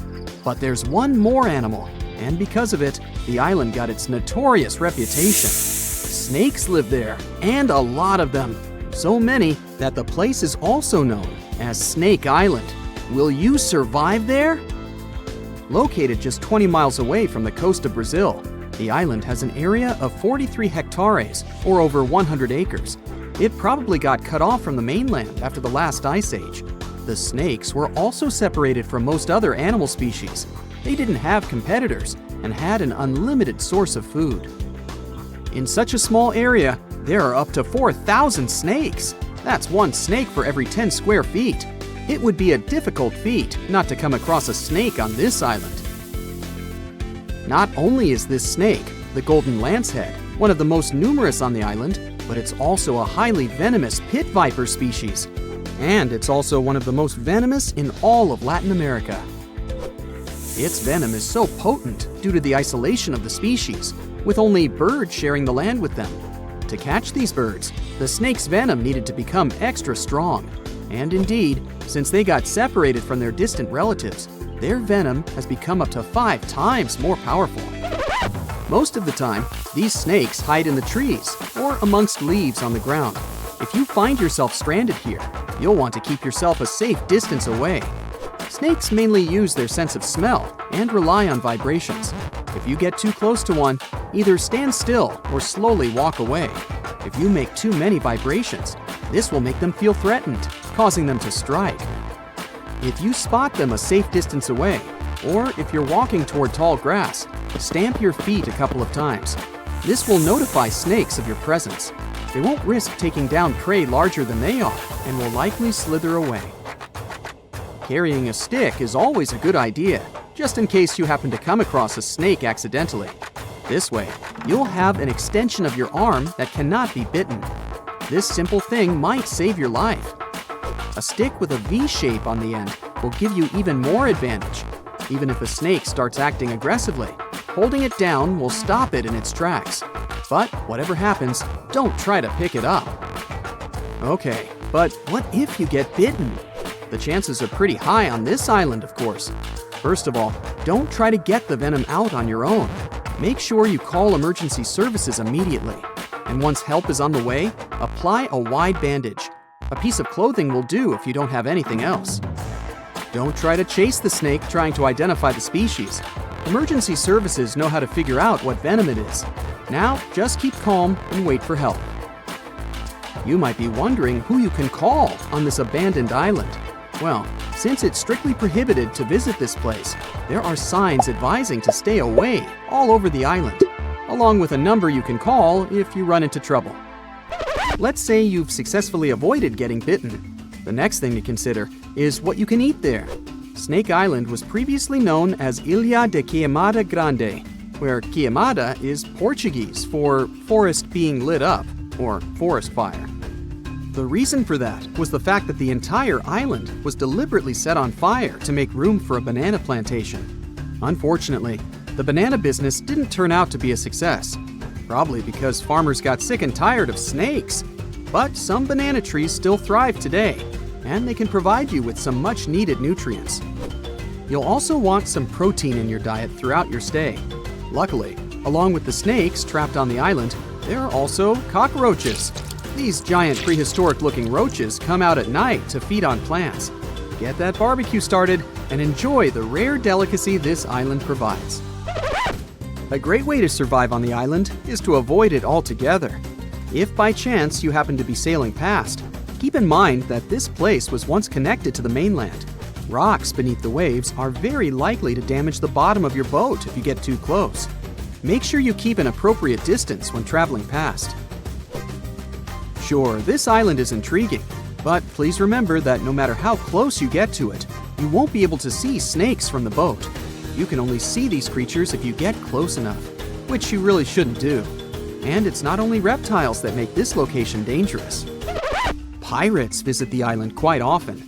Not the sea shanty singing peg-legged arr pirates, but bio-pirates who come there to capture the very thing that makes it so dangerous. They come there for snakes, to catch them and sell them illegally. Since the island got cut off around 11,000 years ago, the golden lancehead has evolved within its own unique habitat. So, although there are many reptiles on this island, they're still an endangered species. Due to their limited numbers, their value is very high, reaching up to $30,000 on illegal markets, which gives biopirates the motivation to catch them. I can think of better ways to make a living. Anyway, let's say you've got all the resources necessary to survive in one of the most dangerous places on Earth. Do you think you would manage this feat? Perhaps you think it's impossible. You'd be surprised at how possible it can be, if you know what you're doing. It turns out many have visited this scary place before. Research teams often come there. They study the golden lancehead snake, its environment, and its food sources for conservation purposes. But scientists always make sure there's a doctor on the team. There's also a lighthouse on Snake Island. It had been operated by people until the 1920s. Then it became automated. One guess why. Brazilian authorities visit the lighthouse once a year to make sure it's still functional. Locals on the mainland know the reputation of the island, so the stories of people going missing are minimal. But one group of fishers once got too close to the island. As they were sailing along their normal route, they accidentally neared the shore. Their boat hit a rock under the waves and began filling with water. As the boat was quickly sinking, the men had only two options: to try to survive in the rough sea or swim to the shores of Snake Island. It was a hard choice to make. After all, they had heard the stories, and it wasn't just about snakes. Rumor had it that the island was cursed. Regardless of the stories, the fishers chose to take their chances with Snake Island. After making it to the shore, they tried to be careful. Their knowledge of the island could help them survive. Most importantly, they knew to avoid the rainforest at all costs. As the men got hungry, they carefully walked along the edge of the forest, warily collecting bananas. They were mostly sitting, waiting, and conserving their energy. They could only drink water when it rained. It was just enough to sustain them. They slept on the beach, unprotected from the elements and weather. And all the time, they were so close to the comfort of the lighthouse or caves. They were probably overly cautious, but it was either enduring some discomfort or risking their lives for a dry bed. They didn't yield to the temptation. They managed to survive for 3 days without being bitten by a snake. After that, a passing boat finally rescued them. So, now you know, anything is possible. You decided to go scuba diving for the first time. The water is clear and the sun is shining on the seabed. You take a few selfies and the fish swimming by when suddenly, the ocean goes pitch black. You look up and, oh my, what is that gigantic animal? It's definitely not a shark, not a whale. Is it a turtle? Yup, but fear not, it's not gonna hurt you. If you had lived on this same Earth about 72 million years ago, then maybe this could have really happened to you. Scientists have recently found the fossils of a gigantic marine turtle that could have grown as big as 12 feet. If you don't have any idea of how big that is, let's see some examples. That's the average length of a hippopotamus, 6 golden retrievers, or 2 Michael Jordans stacked on top of each other. The turtle's scientific name is an homage to that old-school sea monster called Leviathan. Maybe you remember this from old-school history lessons. The Leviathan is supposedly a mythical creature that would swallow entire ships or people that were deemed too greedy by the creature. Can you imagine being swallowed by this humongous sea turtle? No, thank you. The fossils of this gigantic creature began to be excavated between 2016 and 2021, all the way in northeastern Spain. The first fossil was located by a hiker in the Spanish Pyrenees, and it was around 8 inches long. The pelvis of this turtle alone measured around 35 inches. It would definitely be one of the biggest turtles today if it hadn't gone extinct. FYI, the largest living sea turtles today can reach up to 6 feet in length, which is already pretty big. Now, how about a gigantic prehistoric scorpion? I bet most people here are not huge fans of these creatures, especially since they're poisonous, which is why the thought of a 9-foot-long aquatic scorpion might be the stuff of nightmares. Let's just say that if they hadn't gone extinct some 400 million years ago, lakes and rivers would be much more dangerous places for humans today. These gigantic insects were considered to be apex predators in their time, hunting everything from fish to other animals, even of their own kind. Yikes! I got goosebumps just imagining these creatures. Should we thank the asteroid that hit our planet now or later on in this video?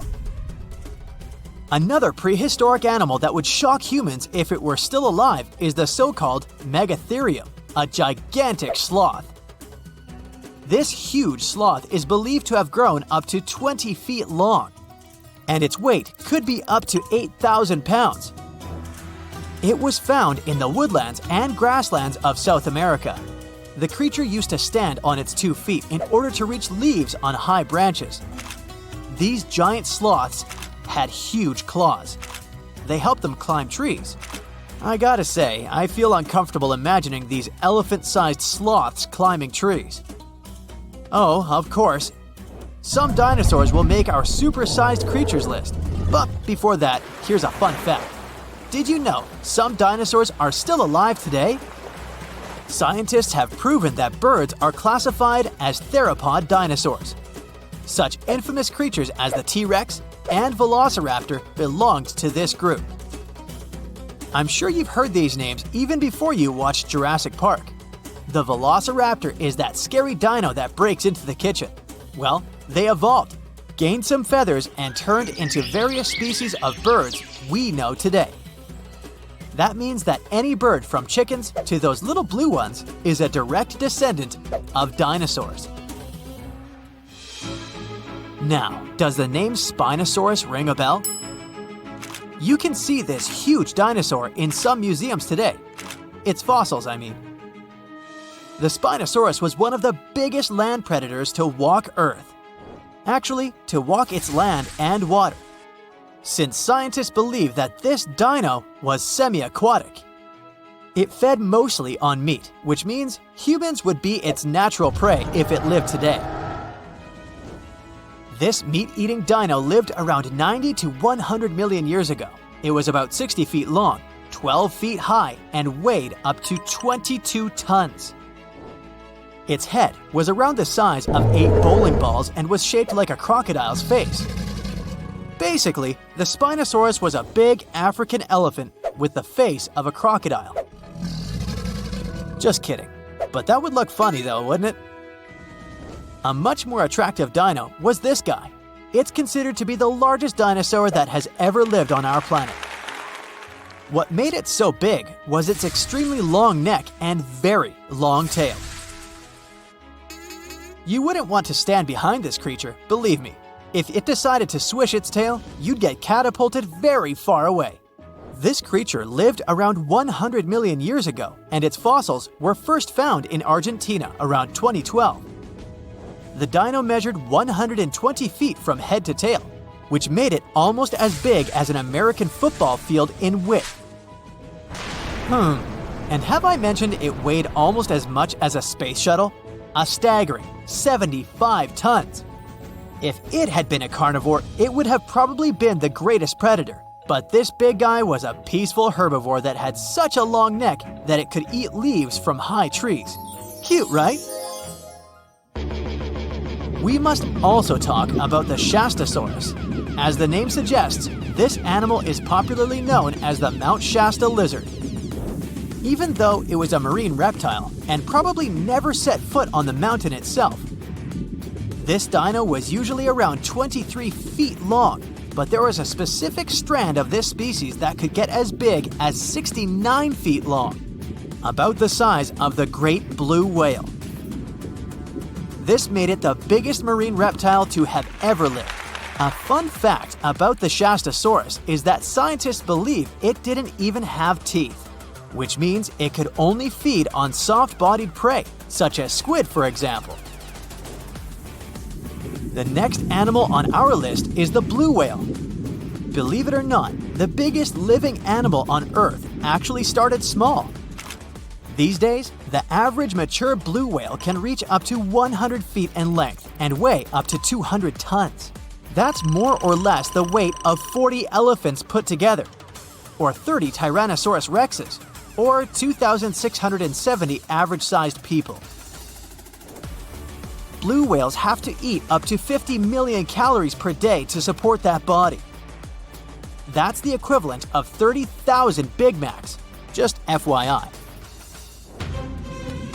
But blue whales weren't always this big. They actually evolved from a four-legged mammal that lived on Earth around 48 million years ago. Their ancestor was called Pakicetus, and it was only 6 feet long. Here's a fun fact. To be able to live in the water as one does today, the blue whale had to go through some intense adaptations. A blue whale can replace up to 80 to 90% of oxygen in its lungs each time it takes a breath.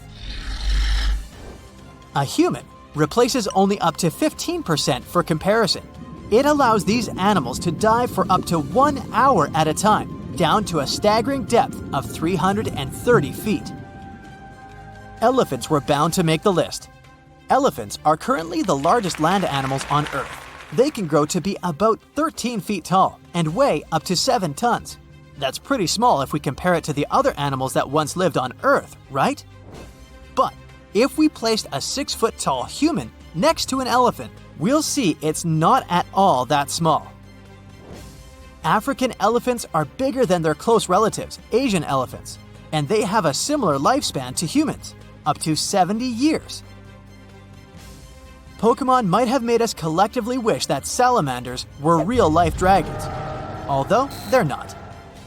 They can still be pretty cool, though. There's a giant species of salamander that is known to be the largest living amphibian.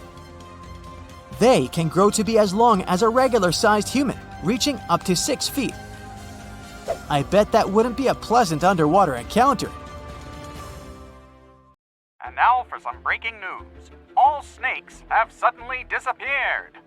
If you saw this on the news, what do you think would happen? Well, Voldemort certainly wouldn't be pleased to hear this, and neither would other Slytherin members. Hogwarts would have 3 houses instead of 4.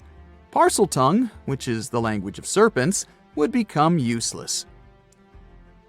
Okay, Potterheads, let's get back to our Muggle world. How would it affect us? Well, let's look at the bright side first. People with ophidiophobia, which is the fear of snakes, would be so relieved. We can all agree that snakes aren't exactly everyone's favorite animal. Some snakes are venomous, and this doesn't help save their reputation. It's often overlooked that these animals usually prefer to retreat when you encounter them. They can become defensive if threatened, but when left alone, they don't want to mess with you. Try telling this to people with a phobia, though. Now they can enjoy outdoor activities, such as mountain climbing, like everyone else.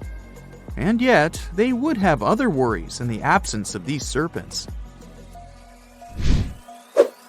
The design of the ecosystem works like a clock. Every species has an important role. If one goes down, the others will be affected. Snakes are no exception to this order. They primarily snack on mice or rats. They help to control rodent and other small mammal populations. This is important in terms of preventing the spread of diseases, too. Think about the spread of the plague of medieval times. Driving out all reptiles could cause a similar problem. Did you know that the bubonic plague was never completely gone? It's been spotted in modern times too. For instance, in Madagascar in 2008.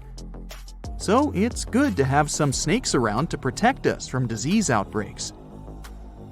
You see, snakes are excellent hunters. They ambush their prey by using their highly developed senses to find and track their potential dinner. They're super mobile, can squeeze through cracks, climb on rock walls, and swim.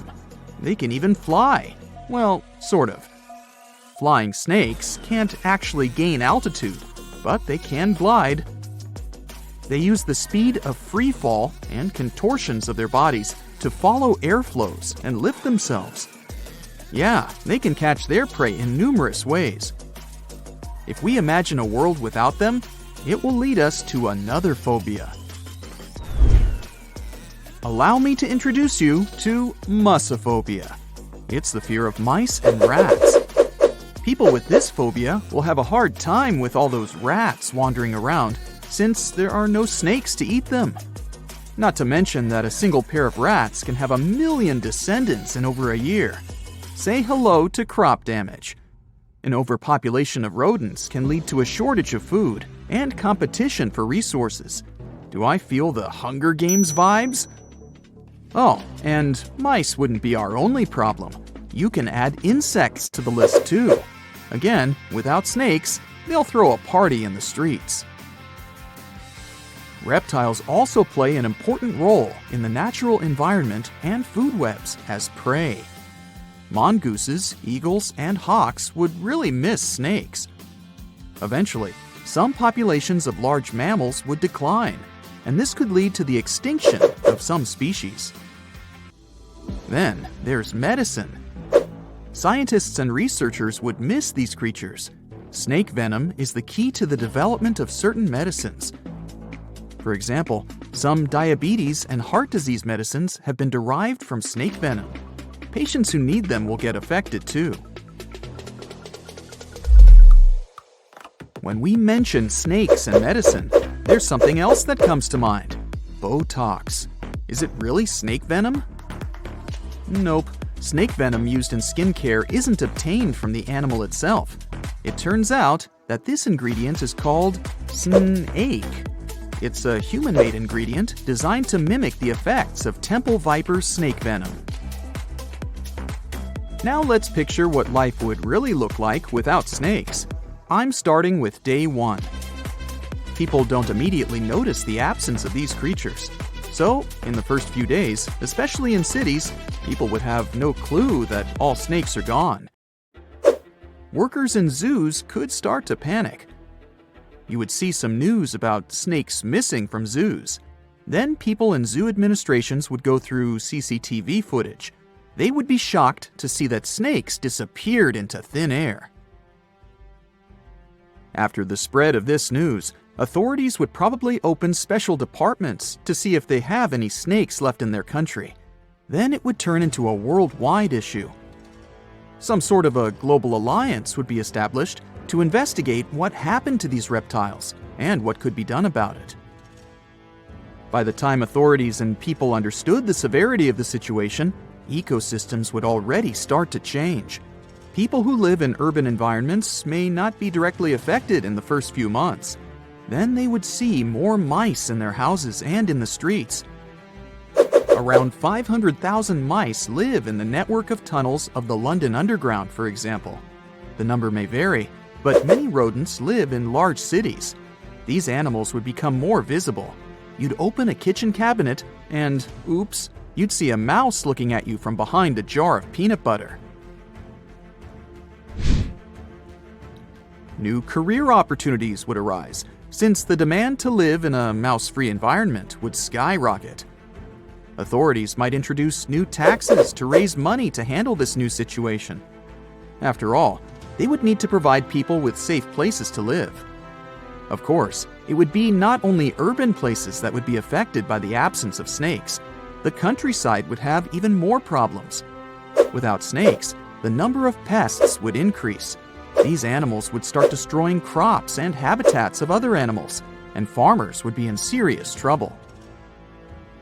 Authorities would need to support people living there and find ways to protect the environment, which would be their top priority. Researchers and scientists would have to take a huge responsibility. Maybe they'd create artificial snakes that could be nutritious like real snakes, so that animals like eagles would hunt them and continue to live. What artificial snakes would look like is a mystery. I can't imagine them. I'll just leave it to you. If we flashed forward to 5 years from the first day of the world without snakes, we would face an entirely different world. Maybe we would have a special day for it, the 5th anniversary of the world without snakes. The changes would be obvious, but by that time, people would have probably got used to living in that different world. Some restaurants would have already made changes to their menus. Goodbye to snake soup. Then there would be new museums dedicated to snakes. You'd be able to read about the story of their evolution and see their fossils. Maybe you'd stop by the museum souvenir shop to buy a snake-shaped pen for your friend. Lastly, we would still be looking for alternatives to snake venom in the field of medicine. I mean, it's a relief for people who show allergic reactions to snake bites, but these animals are crucial for some studies and medicines. So, researchers would still be busy trying to find alternatives that could replace snake venom. If we went 200 years ahead in time, we would see a world where people have fully accepted that snakes are gone for good. So much so that younger people would only know that there was an animal named a snake that once lived on this planet. They would get to know this animal from history books and videos. Coloring books would have a cat or a dog, but not a snake. Mythical creatures like Medusa and Shamaran would become even more mystical and interesting. Oh, and we wouldn't compare a sneaky person to a snake anymore. There would be a new definition for them. We've survived the Ice Age, meteorites, and many other challenges, so we'll probably figure something out. Fingers crossed that this scenario never gets real, though. Do you have any other version of how events could unfold in a snakeless world? Your heart is racing. You're running for your life from one of the biggest creatures you've ever seen. A giant reptile on 2 legs, sprinting right behind you. You hear the sound of a raging river next to you, but decide not to jump in. Thick leaves and bushes keep blocking your path, and you keep getting stuck in the mud. Everything around you is out to get you, and there's nowhere to hide. You spot a hollowed-out tree trunk and crawl inside. Whatever's out there is getting closer and closer. You hear deep guttural breathing and huge stomping. It's getting closer. You see a large tail from a crack in the tree trunk, swinging and knocking down bushes and small trees. Whatever it is, it's sniffing you out like those dogs at the airport. And right next to your face are giant bugs the size of a house cat. Perfect. You've always been scared to even look at crawly little things, but this one's so close and so big, you can actually see its facial features. It's looking at you like you're the alien. You want to scream, but can't. Then, out of the darkness, more bugs. They're curious things, flicking their antennas all over your body. Okay, this is too much. A bug is one thing, but now, a giant centipede thing is crawling your way. Its fangs are the size of your thumb. You dart out of the tree trunk and come face to face with a giant monster. It stops and stares at you, knowing you have no place to go. Claws and teeth the size of bowling pins. That's enough to keep you up at night. It's getting ready to charge right at you. Welcome to the most dangerous period and area in history for a human, the mid-Cretaceous Sahara. This place was thriving around 100 million years ago in what would now be North Africa. Back then, the continents were all arranged differently, and the weather was wild. Extreme storms were pretty common, and temperatures would rise and fall like a Mexican wave at a soccer stadium. Then, sea levels started to rise. Water flooded the Kem region, an area between modern-day Algeria and Morocco. Over the next millions of years, asteroids, volcanic eruptions, and other natural disasters wiped out everything else. Bye-bye, dinosaurs. Thanks for playing. You probably think of the Sahara as one of the most inhospitable places on Earth, but back when it had trees and rivers, it was even more dangerous. The famous River of Giants was a huge river system that stretched from modern-day Egypt all the way to Morocco. The land was flat and not much vegetation grew there, but it was enough for life to exist. Frightening, scary life. That creature you're staring at, it's a giant, scary-looking theropod. And it's out to get you. Imagine a T-Rex-like dinosaur that's more than 32 feet tall and has an epic jawline. Scary stuff. They were the top dogs in the food chain back then. And that's why this place and period in history was so unique. The entire area had an incredible imbalance between hungry dinos and poor little dino snacks. There wasn't enough food to go around. Scientists were never able to find much evidence of herbivores. That means it might have been a royal rumble of carnivorous creatures waiting to pounce on each other at any moment. So, after a while of having a stare-down contest with a giant theropod, a shadow creeps up on you from behind. You're too scared to turn around, but the growling is louder than anything you've ever heard. It shakes you to the core. You turn around and see a Spinosaurus. And that's about all you can see. You know how they always show the T-Rex as the king of the dinosaurs? Well, this one would be, what, the emperor? It stands about 50 feet tall and has a sail of scales on its back, the size of a regular human. Then add in a crocodile-style snout with razor-sharp teeth and some short, powerful legs. Its diet mainly consists of river fish, but it's looking at you like you're a delicious fish taco. The two alphas are now in a standoff, with you stuck in the middle. But before you close your eyes and get ready to be eaten, they begin fighting each other, knocking down trees. You tiptoe your way out of there and run. The further you go, the better, right? Wrong. Not here, because everywhere you go, there's going to be something dangerous. During this period, there was danger in the sky, in the water, and on land. There were small mammals scurrying around here and there, but they mostly stayed in the shadows to avoid danger. After 5 minutes of running as fast as humanly possible, you make it out of the forest and onto an open plain. Bad move. Now there's nowhere to hide. Suddenly, you hear another shriek. You look behind you. Nothing. It's just short grass everywhere. Then you tilt your head up to the sky and see what looks like a giant bird. Only these are technically flying crocodiles. There were plenty of huge pterosaurs that ruled the skies. Alanqua saharica was a flying reptile that may have eaten fish in the river. Those fish must have been tasty. It had a huge wingspan and long, slender jaws. Oh, and it was the size of a small bus. This one found you and is racing down to catch you. You run for your life, again. And this time, there's no place to hide. Suddenly, you feel talons grasping onto you and you're lifted off the ground. You soar up. If you weren't scared out of your mind, you might have noticed how beautiful the giant river channels below you are. The Alanqua maneuvers like a fighter jet, headed for the mountains, dodging all obstacles. You see a large nest with some mini beasts in it. They're hungry and as large as you. Not a great combination. You try to break free, but it's impossible. The creature drops you in the middle of the nest and flies off. You try to cover yourself, but the little ones keep pecking away. It's only a matter of time before it's too late. You look down below you and see the river. You can't tell how deep it is, but it's got a really strong current. You're out of options. You dive into the raging river and get dragged along with the current. Safe for now-ish. Imagine it's 2021. You're walking along one of the hottest and driest places on Earth, the middle of the Sahara Desert, only to find fossils of oversized fish.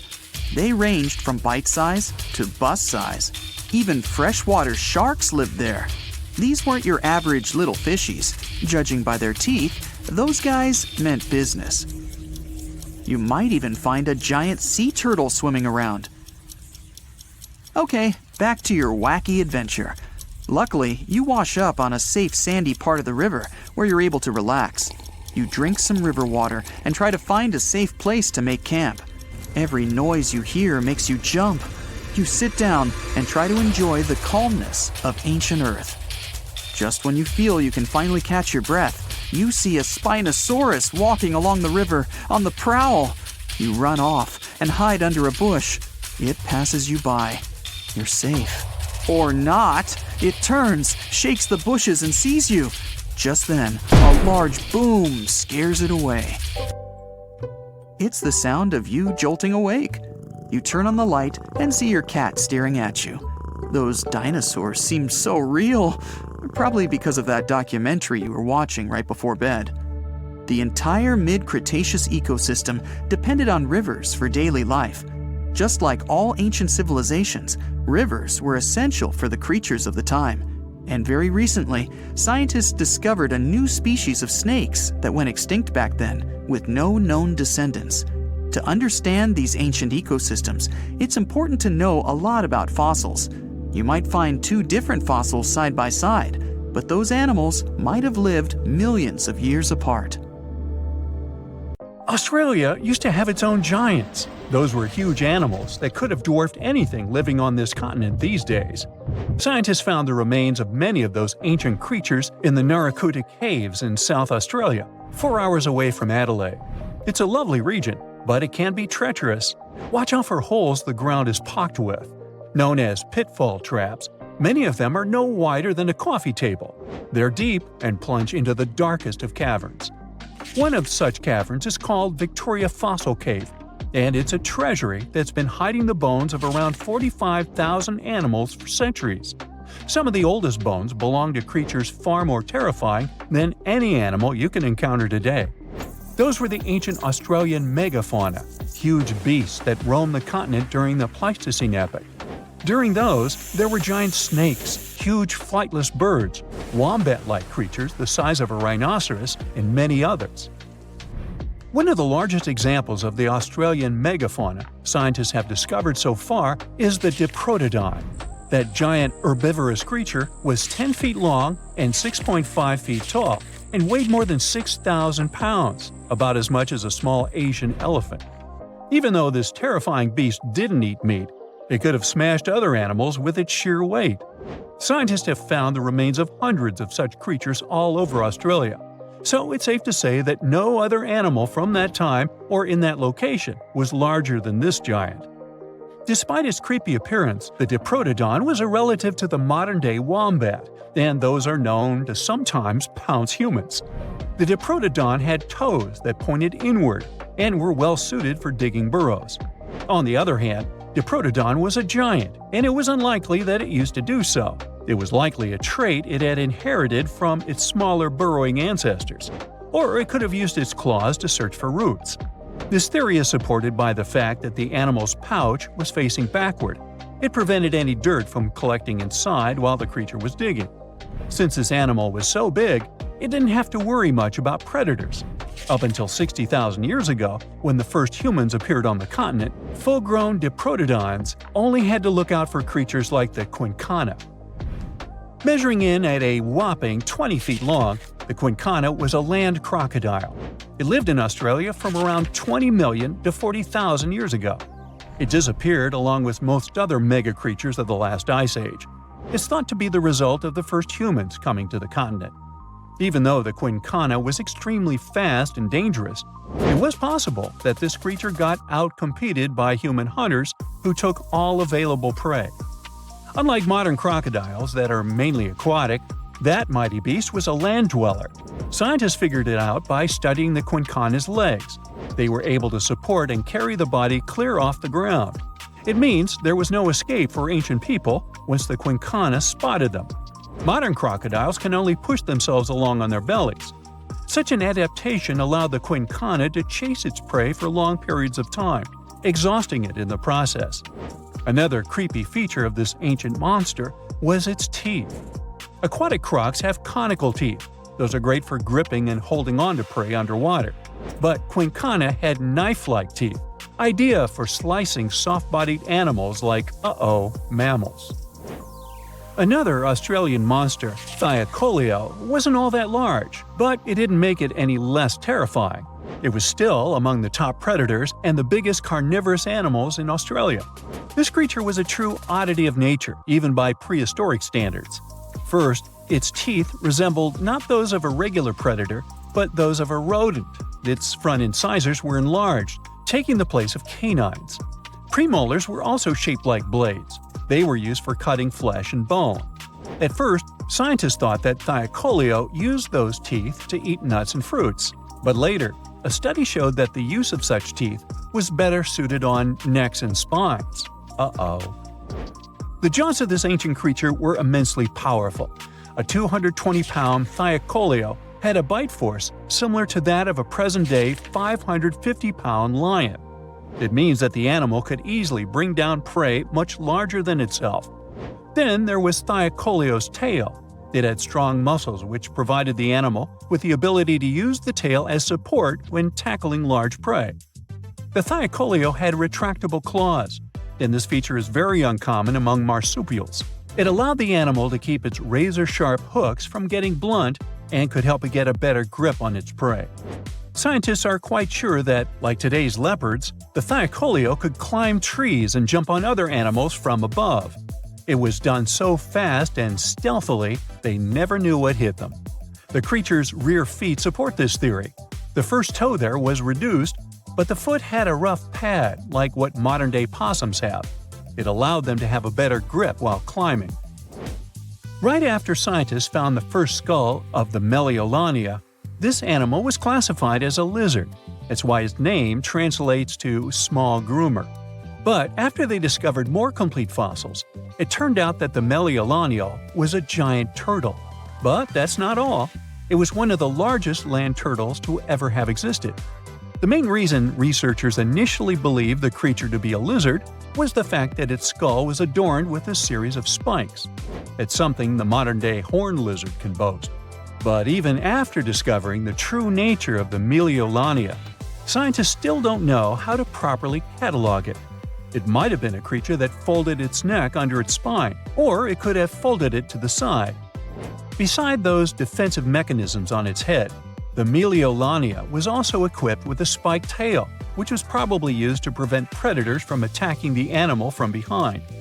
Most species of the Meliolania disappeared around 2,000 to 3,000 years ago because of humans who hunted them to extinction in both Australia and on the surrounding islands. It took around 2 centuries for these turtles to go extinct in that region of the globe. The Megalania was a giant Australian lizard that existed at the end of the Pleistocene epoch. It looked like a Komodo dragon and the Australian monitor lizard, which are both believed to be Megalania's closest living relatives. Fossils tell us that the ancient animal was anywhere from 15 to 26 feet in length. Ow! The youngest fossil remains of this ancient Australian monitor lizard date back to about 50,000 years ago. The first indigenous settlers must have encountered Megalania, which led to the lizard's extinction. Originally, scientists thought that the Megalania was the only member of the genus Megalania, but these days it belongs to the genus Venomous, which means that the prehistoric creature is closely related to other Australian monitor lizards. Our next giant creature on our list was once dubbed an ostrich on steroids. I mean, look at it. It was the last of the thunderbirds to go extinct in Australia. The Genurus lived on the continent at the same time as early humans. They might have coexisted for 15,000 years or so before the huge bird eventually disappeared. This theory has some proof. The bird's fossils found along with human artifacts. Some cave paintings also depict flightless birds similar to the Genurus in size and shape.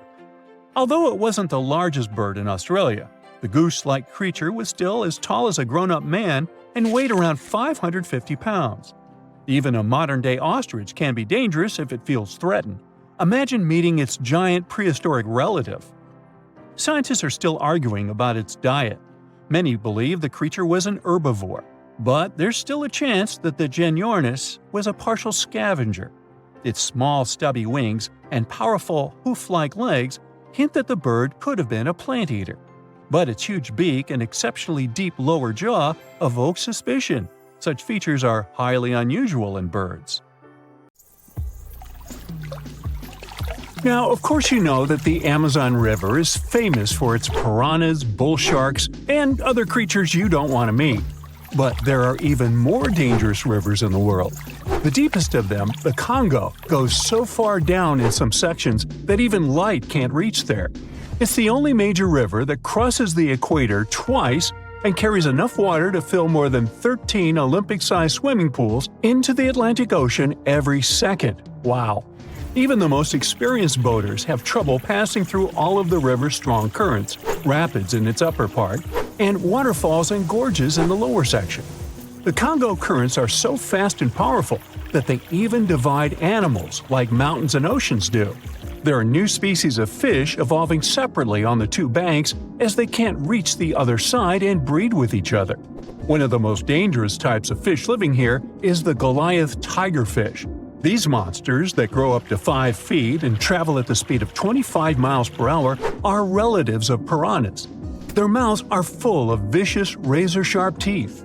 Their females lay hundreds of thousands of eggs, and the offspring are predators from birth. You have a good reason to fear the Goliath tigerfish, as they're the only freshwater fish in Africa that have attacked crocodiles and even humans. Okay, not swimming there. There are dense jungles and more hungry wildlife, including snakes and some aggressive hippos, all along the river. Still, it's used as a water highway in Central Africa, so barges traveling on it for weeks are often crowded with up to 2,000 people and capsize every now and then. And if you believe the local folklore, there's one more thing to be afraid of: the one who stops the flow of the rivers, a dinosaur-like beast that is said to live in the Congo River basin. There have been over 100 sightings over the last century, but no one can provide solid evidence the beast is real. At the turn of the 21st century, there was a series of terrible, mysterious stories on the Kali River in Asia. Something described as a mud-colored water pig would drag swimmers underwater in front of terrified eyewitnesses. British biologist Jeremy Wade stepped up to crack the case. He noticed that all the scary incidents were happening in one specific spot, stretching about 4 miles. Villagers told him this creature was growing big and bad from all the food it got. Wade examined the water with a depth sounder and thought it could have been a whirlpool. Then the monster dragged a domestic water buffalo into the water. The buffaloes are big and heavy, so the creature that attacked it would have to be super strong. Saltwater crocodiles don't go so far inland, and the most common local species of crocodiles don't live in cold waters. There were no bull sharks in the area either. Finally, Wade spotted several goonch catfish underwater. Some of them were human-sized. They couldn't capture these monsters with a regular fishing rod, but a special ceremonial construction did the job. The largest fish was 6 feet 7 inches long and 3 times the weight of an average gaunch. It was large enough to take down a human or a large animal, but Wade mentioned there could be even bigger ones living in the Kali River. The Orinoco River in South America is dangerous to navigate because of some crazy curves and strong underwater currents. It's easy to get lost here, even if you have your GPS on. There are sudden waterfalls all along, and you must be prepared to handle those to survive. The river is the only home to a rare Orinoco crocodile and has some pretty scary-looking vampire fish swimming around. This payara fish has sharp, spiky daggers that line their gums and 2 elongated fangs that rise from their lower jaws. Could probably use an orthodontist and some braces, you think? It's a ferocious hunter constantly looking for the next victim, which is going to be a medium or large-sized fish. If a human catches a payara, it will defend itself, leaving cuts, nips, and bites, but there are no known cases of this cutie taking a human life. Well, that's good. The Yellow River in China received this name after its color, but it wasn't always this yellow. It was first formed at least 30 million years ago and shifted its course over 30 times over the centuries. Yellow sediments moving downstream from a plateau in the distance transformed it from clear to muddy. This fine-grained substance piled up at the bottom of the river and formed natural dams. The huge amounts of water that the river carries need to find their way to the sea, and that's when major floods happened, taking several million lives in various epochs. The locals tried to solve the problem by building higher and higher levees, but it only made things worse. Water coming out of the river would now have nowhere to back up, as the riverbed was higher than the surrounding land. This even shifted the river's mouth.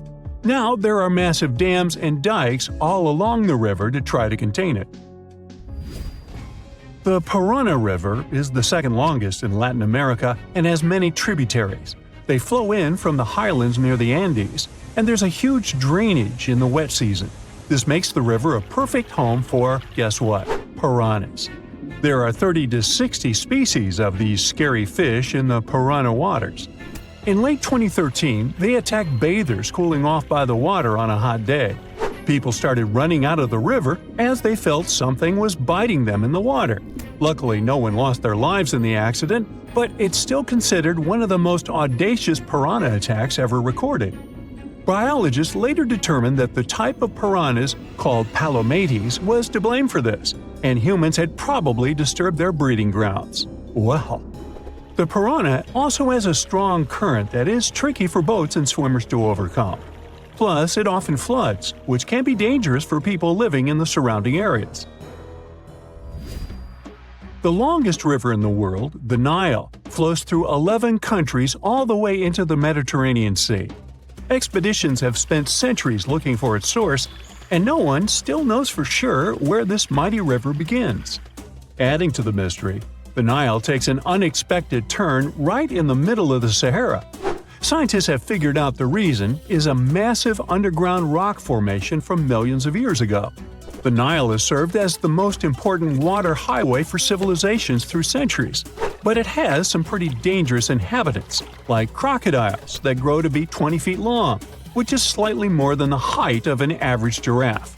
These bad guys can reach a speed of 30 miles per hour on land and take the lives of a couple hundred people every year. Hippopotamuses that also live here sometimes go after boats, and venomous snakes like the black mamba and the Egyptian cobra add to the mix.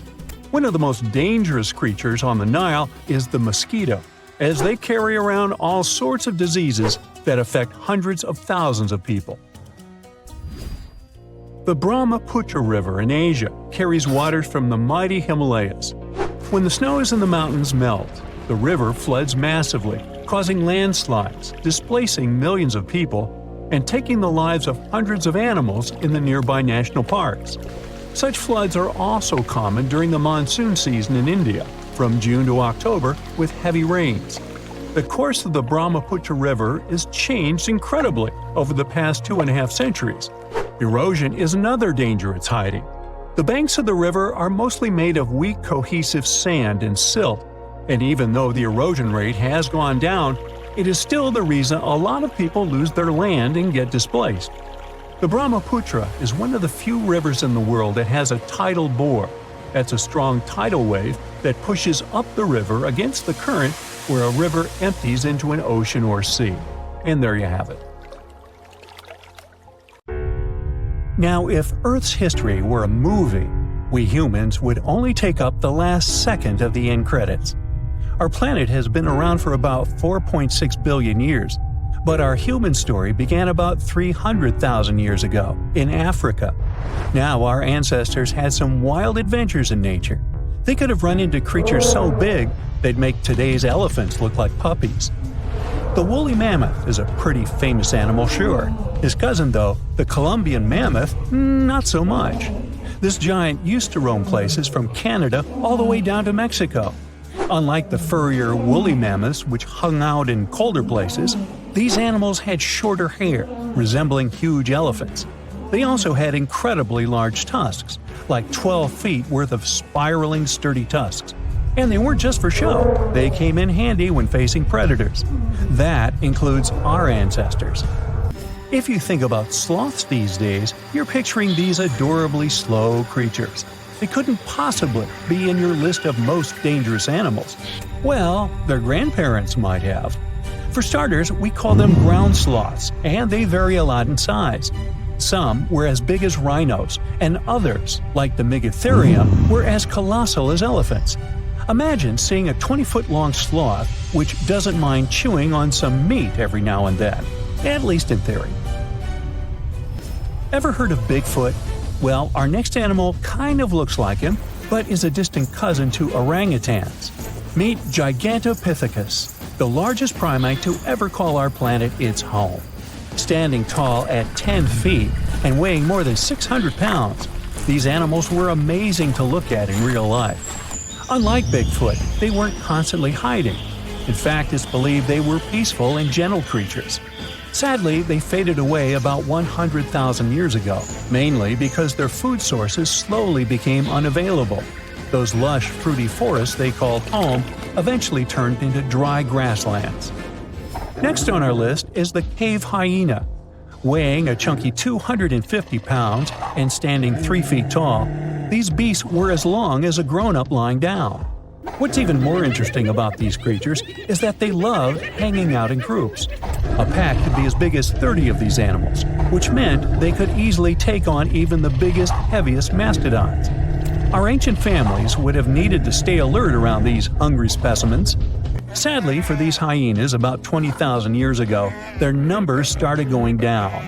Soon enough, they completely disappeared from the planet.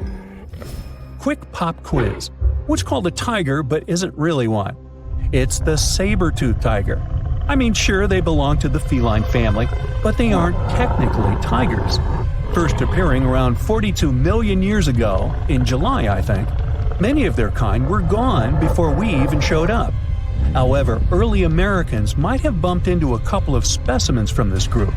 If that really happened, it would have been quite the encounter. Think of the biggest wild lion today or the hefty Siberian tiger. These big cats also had some incredible features hidden in their fur. They were good at sneaking around, hiding, and pouncing on mammoths bigger than themselves. Their bite wasn't that strong, but they could open their jaws wide, like twice as much as a lion. And although their teeth were a bit on the weak side, they had buff forearms to pin down their dinner, giving those big fangs a purpose. Not the kind of kitty you'd want to play with.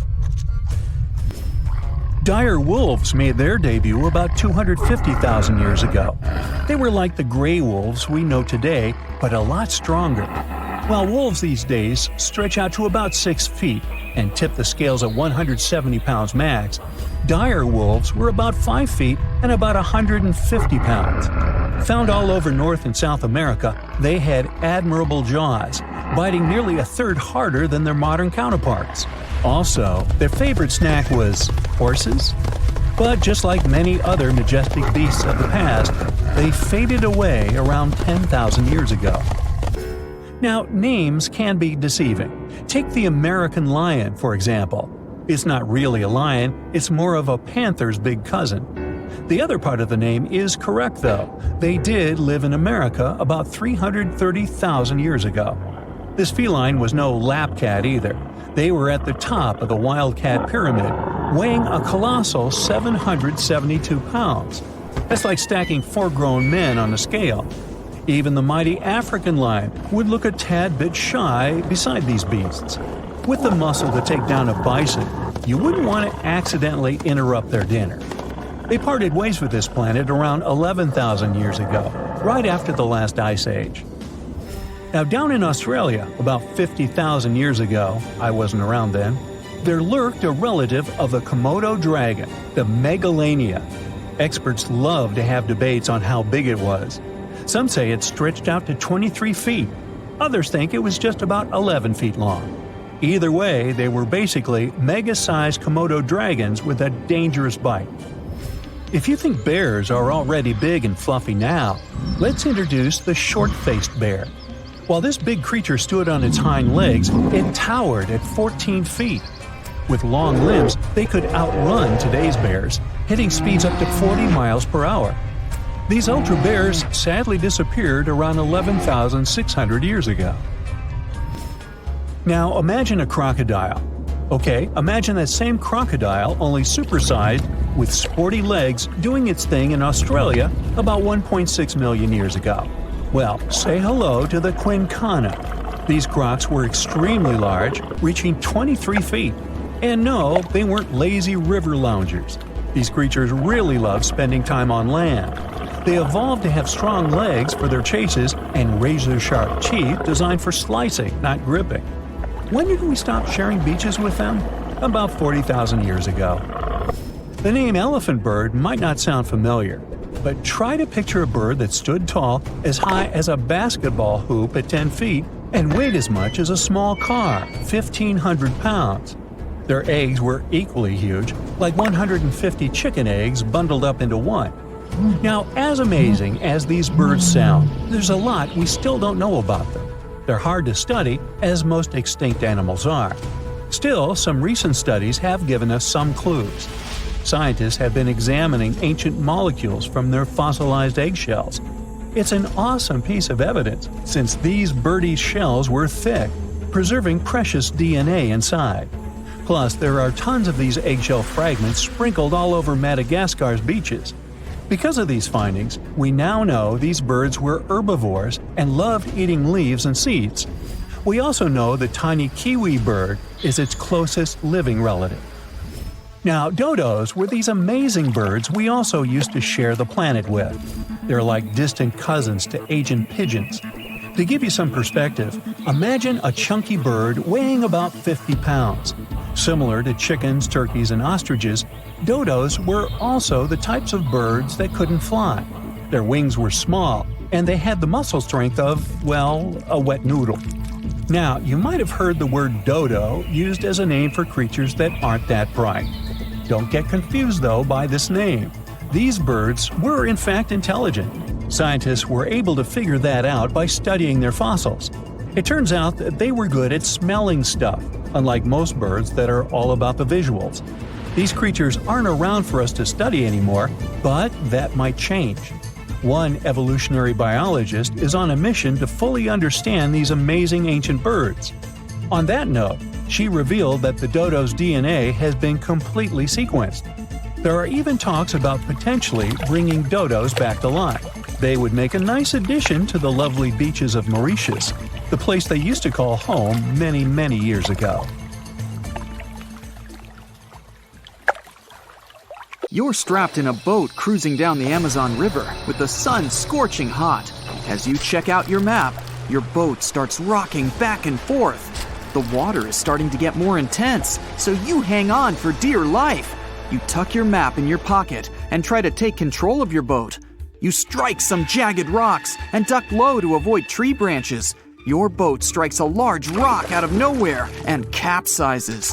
You're swimming in the murky green water. While you're trying your best to get ashore, your boat gets washed away. Underneath the water lies a whole new world of bizarre and dangerous animals. Candiru fish are snake-like creatures that can grow up to 16 inches long. Arapimus can weigh more than an adult male and are taller than most basketball players. They are the biggest freshwater fish in South America. They have a hybrid gill system that forces them to pop up to the surface every 5 to 15 minutes to breathe in oxygen for their large swim bladder. You swim out of the raging water and dry yourself off. Oh no, your map is completely soaked. There's no way you can get to your destination without it. You venture into the thick rainforest, shoving the branches and leaves away. As you get deeper, you notice something on a tree. It's barely moving, but it's got sharp claws and a raggedy coat. It stretches its arm to another branch and tries to pull itself up, ever so slowly.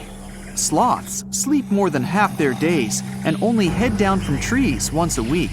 They're so motionless, they sometimes grow algae and moss on their fur. The rainforest gets denser with each step until there's barely any sunlight illuminating the path in front of you. You notice a figure following you. With every branch you step on, you can hear a faint sound right next to you creeping around. You start walking a bit faster, and the sound catches up with you. You make it out of the dense part and tread along a narrow path until you reach a cliff. You can't walk normally here, so you pin against the wall and walk sideways to cross the hills. You slowly move across with the river 30 feet below you. You move your right foot, and some rocks fall into the river. You keep going and misstep. You're about to fall, but you hold on to a large tree branch and pull yourself up. You notice a couple of colorful poison frogs inches away from your fingers. Touching any of these frogs can be extremely dangerous and harmful, despite their amazing color patterns. The golden poison frog is one of the most poisonous animals in the world. One of them hops right next to you, so you let go of the branch and fall back in the river. The river is washing you down until you reach a calm current. Underneath you is a swarm of piranhas swimming with their sharp teeth. The red color on their skin is unmistakable, so you swim off like an Olympic athlete. Piranhas will eat anything that gets in their way, no matter the size. You grip onto a log and climb up a small rock to catch your breath. There's a huge electric eel underneath the rock. Despite their name, they're more related to catfish than eels. They use their powerful 600 volts of electricity to defend themselves and catch food. You're stuck, unless you're like the common basilisk that can run on the water like a jet ski. These incredible lizards have special webbing on their toes and can run the distance of a basketball court. You hop on a bunch of rocks until you reach the land. You continue walking along the riverbank until you come across a moving rock. You rub your eyes and see it moving again. It's a dinosaur-looking turtle that resembles a crocodile with armor. The mata mata is a freshwater turtle that disguises itself with its surroundings to catch prey. Their heads stretch longer than their bodies. You shimmy your way past it and continue.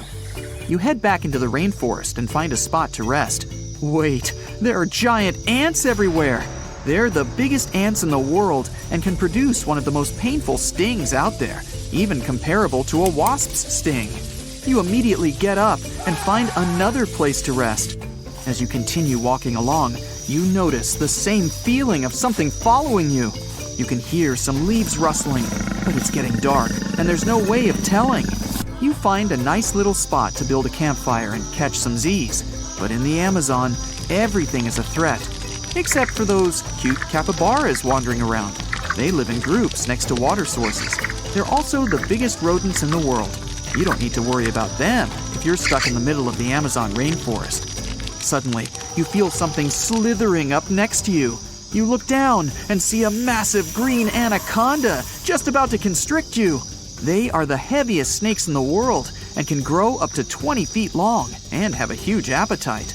You get up and sprint your way out of there. All right, you found a decent cave to crash in. It's daytime again, and you're still alive. You continue walking along the rainforest. You were able to find some breakfast to boost your energy for the rest of the day. You spot something on a tree that looks like a branch, but it's actually a potu, a master of disguise that can spend days motionless on broken tree branches. These bizarre birds use those branches as their permanent home, where they lay their eggs and chill all day. You continue your way through the rainforest and see a Brazilian wandering spider crawling on a tree branch right in front of you. 8 of these species can be found in the Amazon area. They are some of the most aggressive and venomous spiders out there. So, you make a big detour and walk away from it. You feel someone walking next to you again, but you still can't figure out what it is.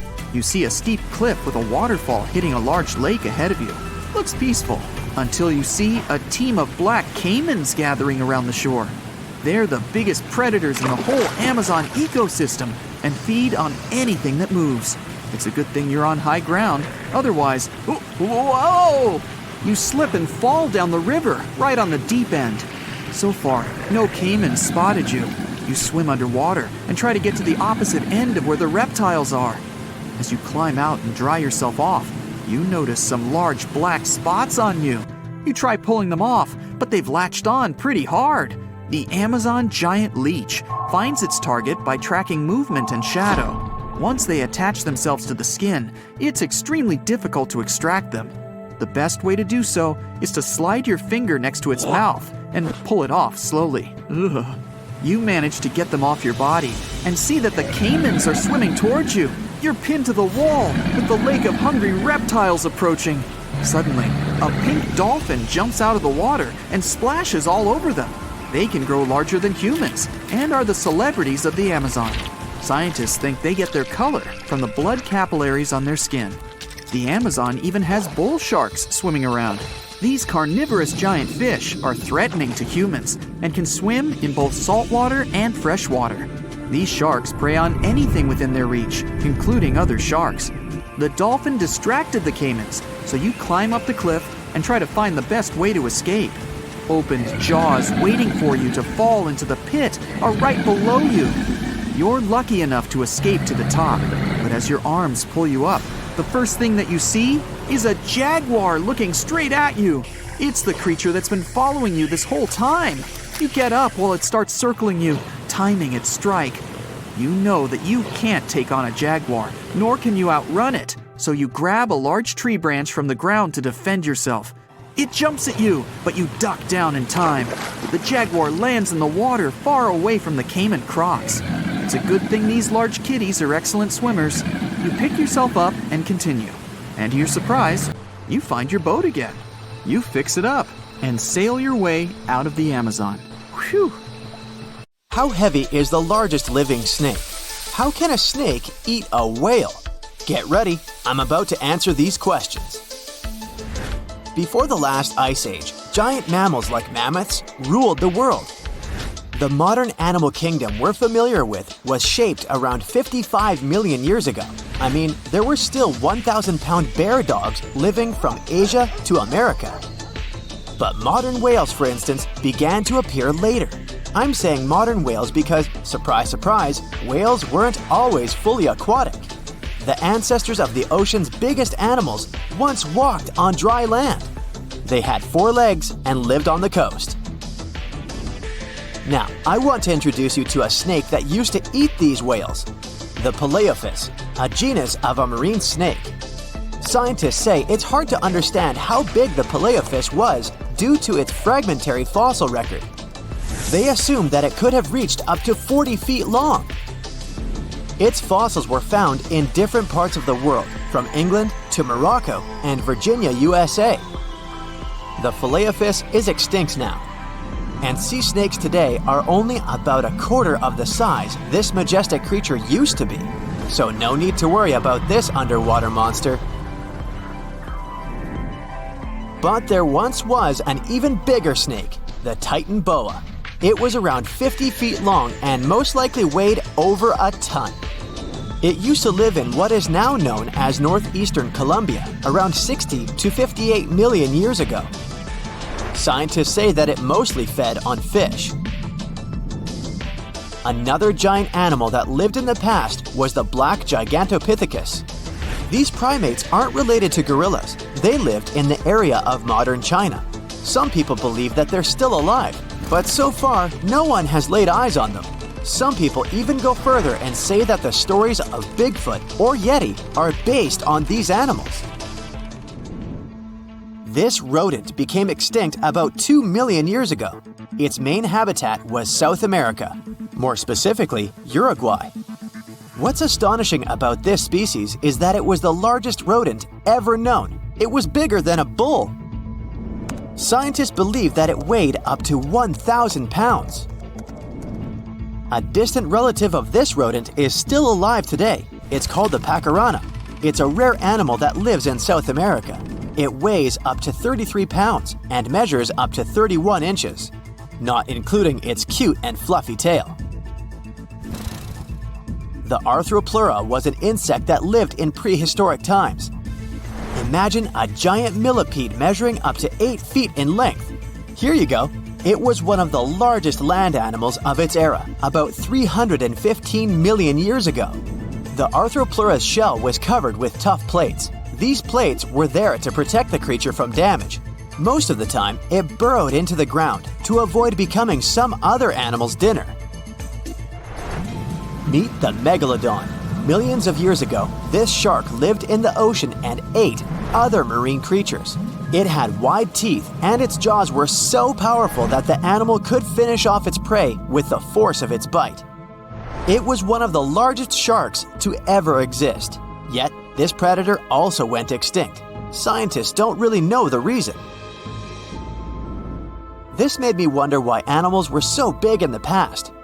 Nowadays, smaller creatures flee or hide from predators. But apparently, it wasn't like this before. Many centuries ago, animals didn't just run or hide, they fought back. Research suggests that this behavior may have been the most important motivation for prey to grow bigger. A study compared the skulls of ancient animals to those of their modern peers. The skulls of predatory animals have become shorter and narrower, while the skulls of the animals they hunted have become longer and broader. This means that predators learned to become experts in hunting, while prey worked on developing their defense skills. You see, a larger body size was a great advantage because it made it harder for predators to take down the animals they hunted. The bottom line, self-defense made prehistoric animals larger. The second reason why ancient animals were larger is related to their bones. They had hollow bones, which are lighter than solid bones. This type of bone allowed large animals to move quickly. Let's take sauropods. They were a dinosaur subgroup. Sauropods had giraffe-like long necks and snake-like long tails. Compared to their body size, their head was really tiny. But since their bones were quite light, they could move around without having to carry additional weight. The eating habits of these animals were also related to their body size. When experts examined the fossils of one extinct mammal species, they found out that these animals had a diet that was high in nutrients and low in fiber. And this mammal was the largest land animal of its period. In other words, following this diet, mammals could grow to be very large. There was plenty of food out there, so they didn't have to worry about finding it. Fun fact, these animals also took chewing out of the picture. They could swallow their food in large pieces instead of taking small bites. Environmental conditions also played an important role in the evolution of larger animals in prehistoric times. Those animals tended to live in warm, moist climates that provided them with a lot of food. They didn't have to compete for food sources. Researchers believe that because of these conditions, natural selection worked in a certain way. I mean, body size was more important than such traits as agility and speed. Oh, and did you know that large animals tend to produce more carbon dioxide? And ultimately, a bigger volume of carbon dioxide increases the amount of vegetation in the animal's habitat. As for the abundance of oxygen in the atmosphere at that time, it could be another vital element for some animals' growth. A good but scary example of an animal that benefited from the high levels of oxygen can be the cockroach of the Paleozoic era. At that time, cockroaches were the size of modern house cats. Now this one would give me the chills if I ever faced it. Ugh.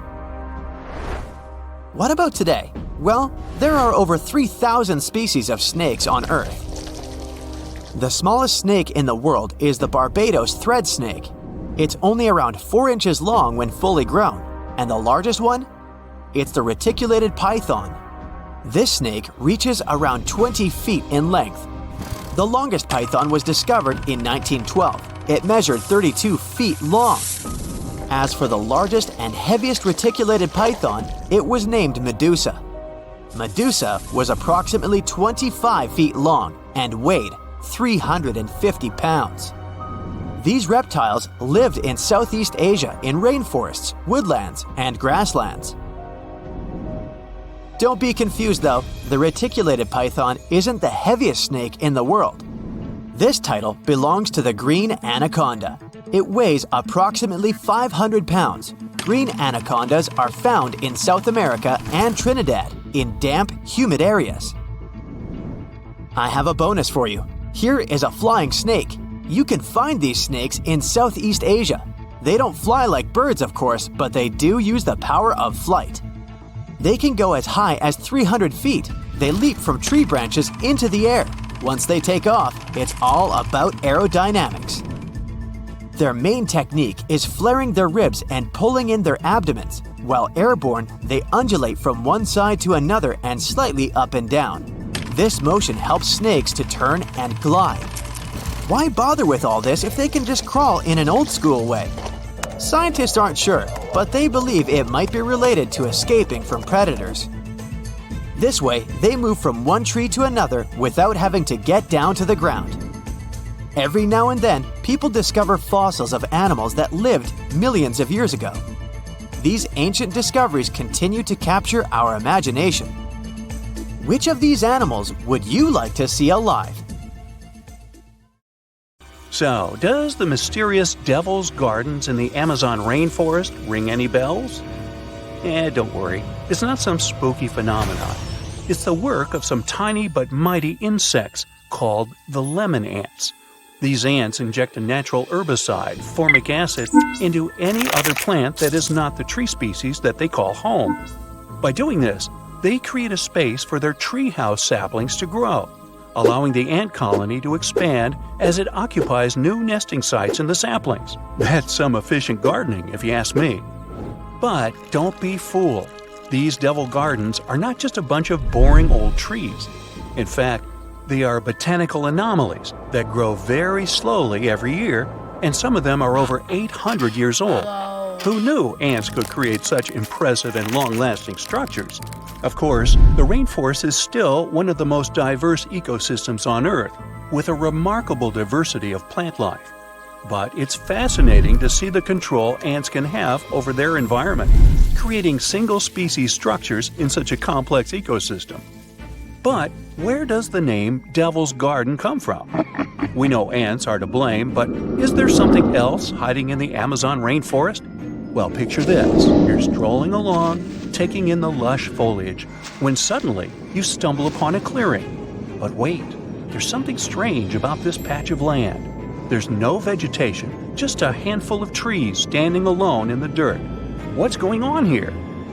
It's easy to understand why people came up with this name after seeing the weird stretch of vegetation. And as humans do, they came up with quite an impressive legend to back up the story. It was said that the inhabitant of this eerie oasis was a shape-shifting evil spirit, like me. Just kidding. This little guy may have looked like a misshapen person walking on one hoof and one human foot. But don't be fooled. He supposedly had a whole bag of tricks up his sleeve, including the ability to transform into someone you know and lead you down the path to doom. Hey, it's just a myth, but you have to admit it was quite convincing, right?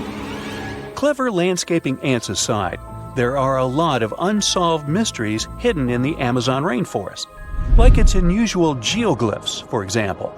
Humans have been getting creative with the Earth's surface for ages. Geoglyphs are just one of the many ways we've left our mark on this planet. Basically, we take some sand or stones, move them around a bit, and voila!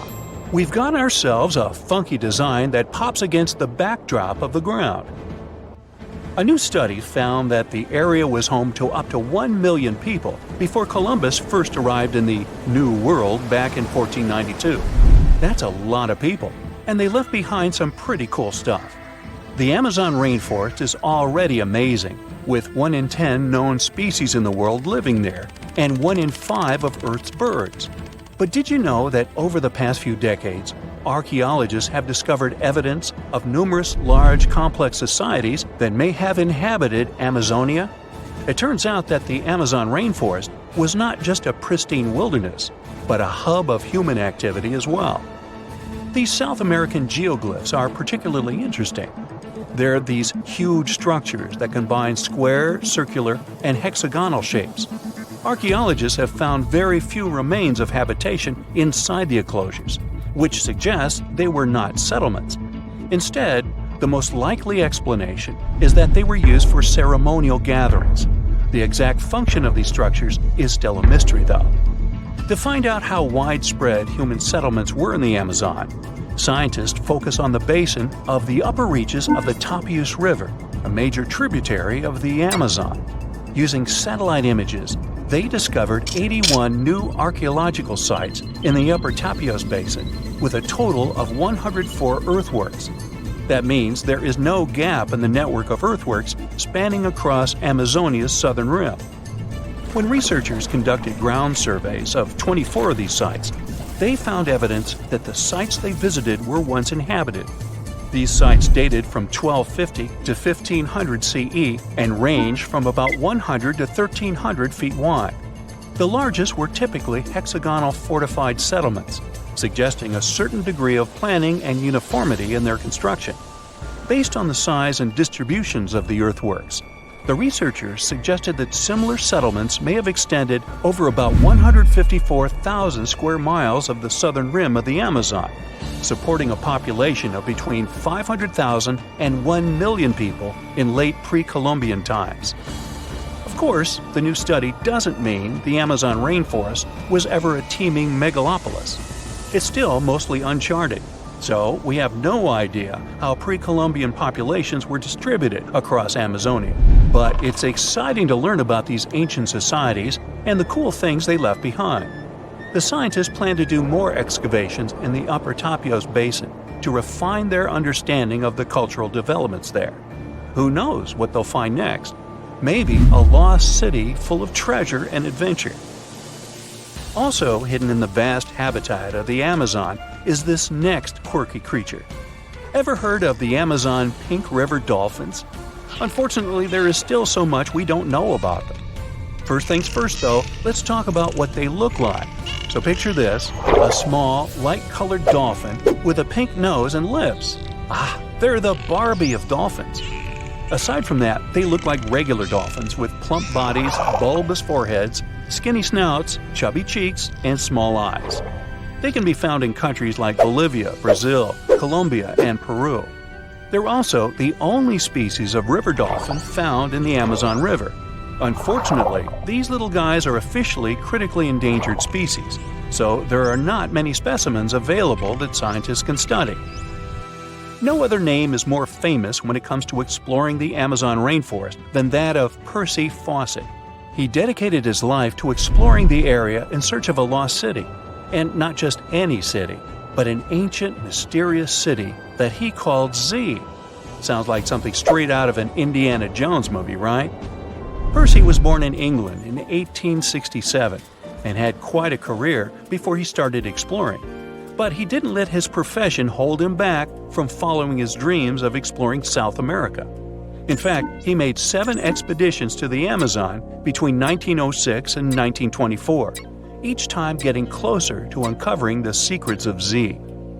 Now, let me tell you a little bit about how large the Amazon rainforest is. How big is it? I asked myself. It's so big that you could fit the whole of the UK and Ireland into it a whopping 17 times. That's a lot of trees and animals to navigate through. But Percy was up for the challenge. Despite his best efforts, Percy never found the lost city of Z, and sadly, he disappeared during his final expedition in 1925. But his legacy lived on through the years, inspiring many to become archaeologists and explorers themselves. In fact, a book called The Lost City of Z was written about Percy's adventures and was even made into a movie. It's not all hidden mysteries and wild nature out there. There are around 1 million indigenous folks living their best lives in the Amazon rainforest. That's right, they hunt, fish, farm, and even have access to Western medicine and education. But here's the kicker. Not all of these folks are keen on socializing with outsiders, and can you blame them? For years, loggers, miners, and ranchers have been, shall we say, behaving badly toward these communities. It's no wonder that some tribes have chosen to stay isolated and protect themselves from the dangers of the outside world. In fact, in 2018, Brazilian authorities were able to snap a photo of a man dubbed the Indigenous Man in the Hole. He's the last remaining member of his tribe. But don't feel too bad for him. He's doing just fine on his own and has made it pretty clear that he's not interested in outside visitors. The authorities still leave him some seeds and tools though, so it's not all bad news.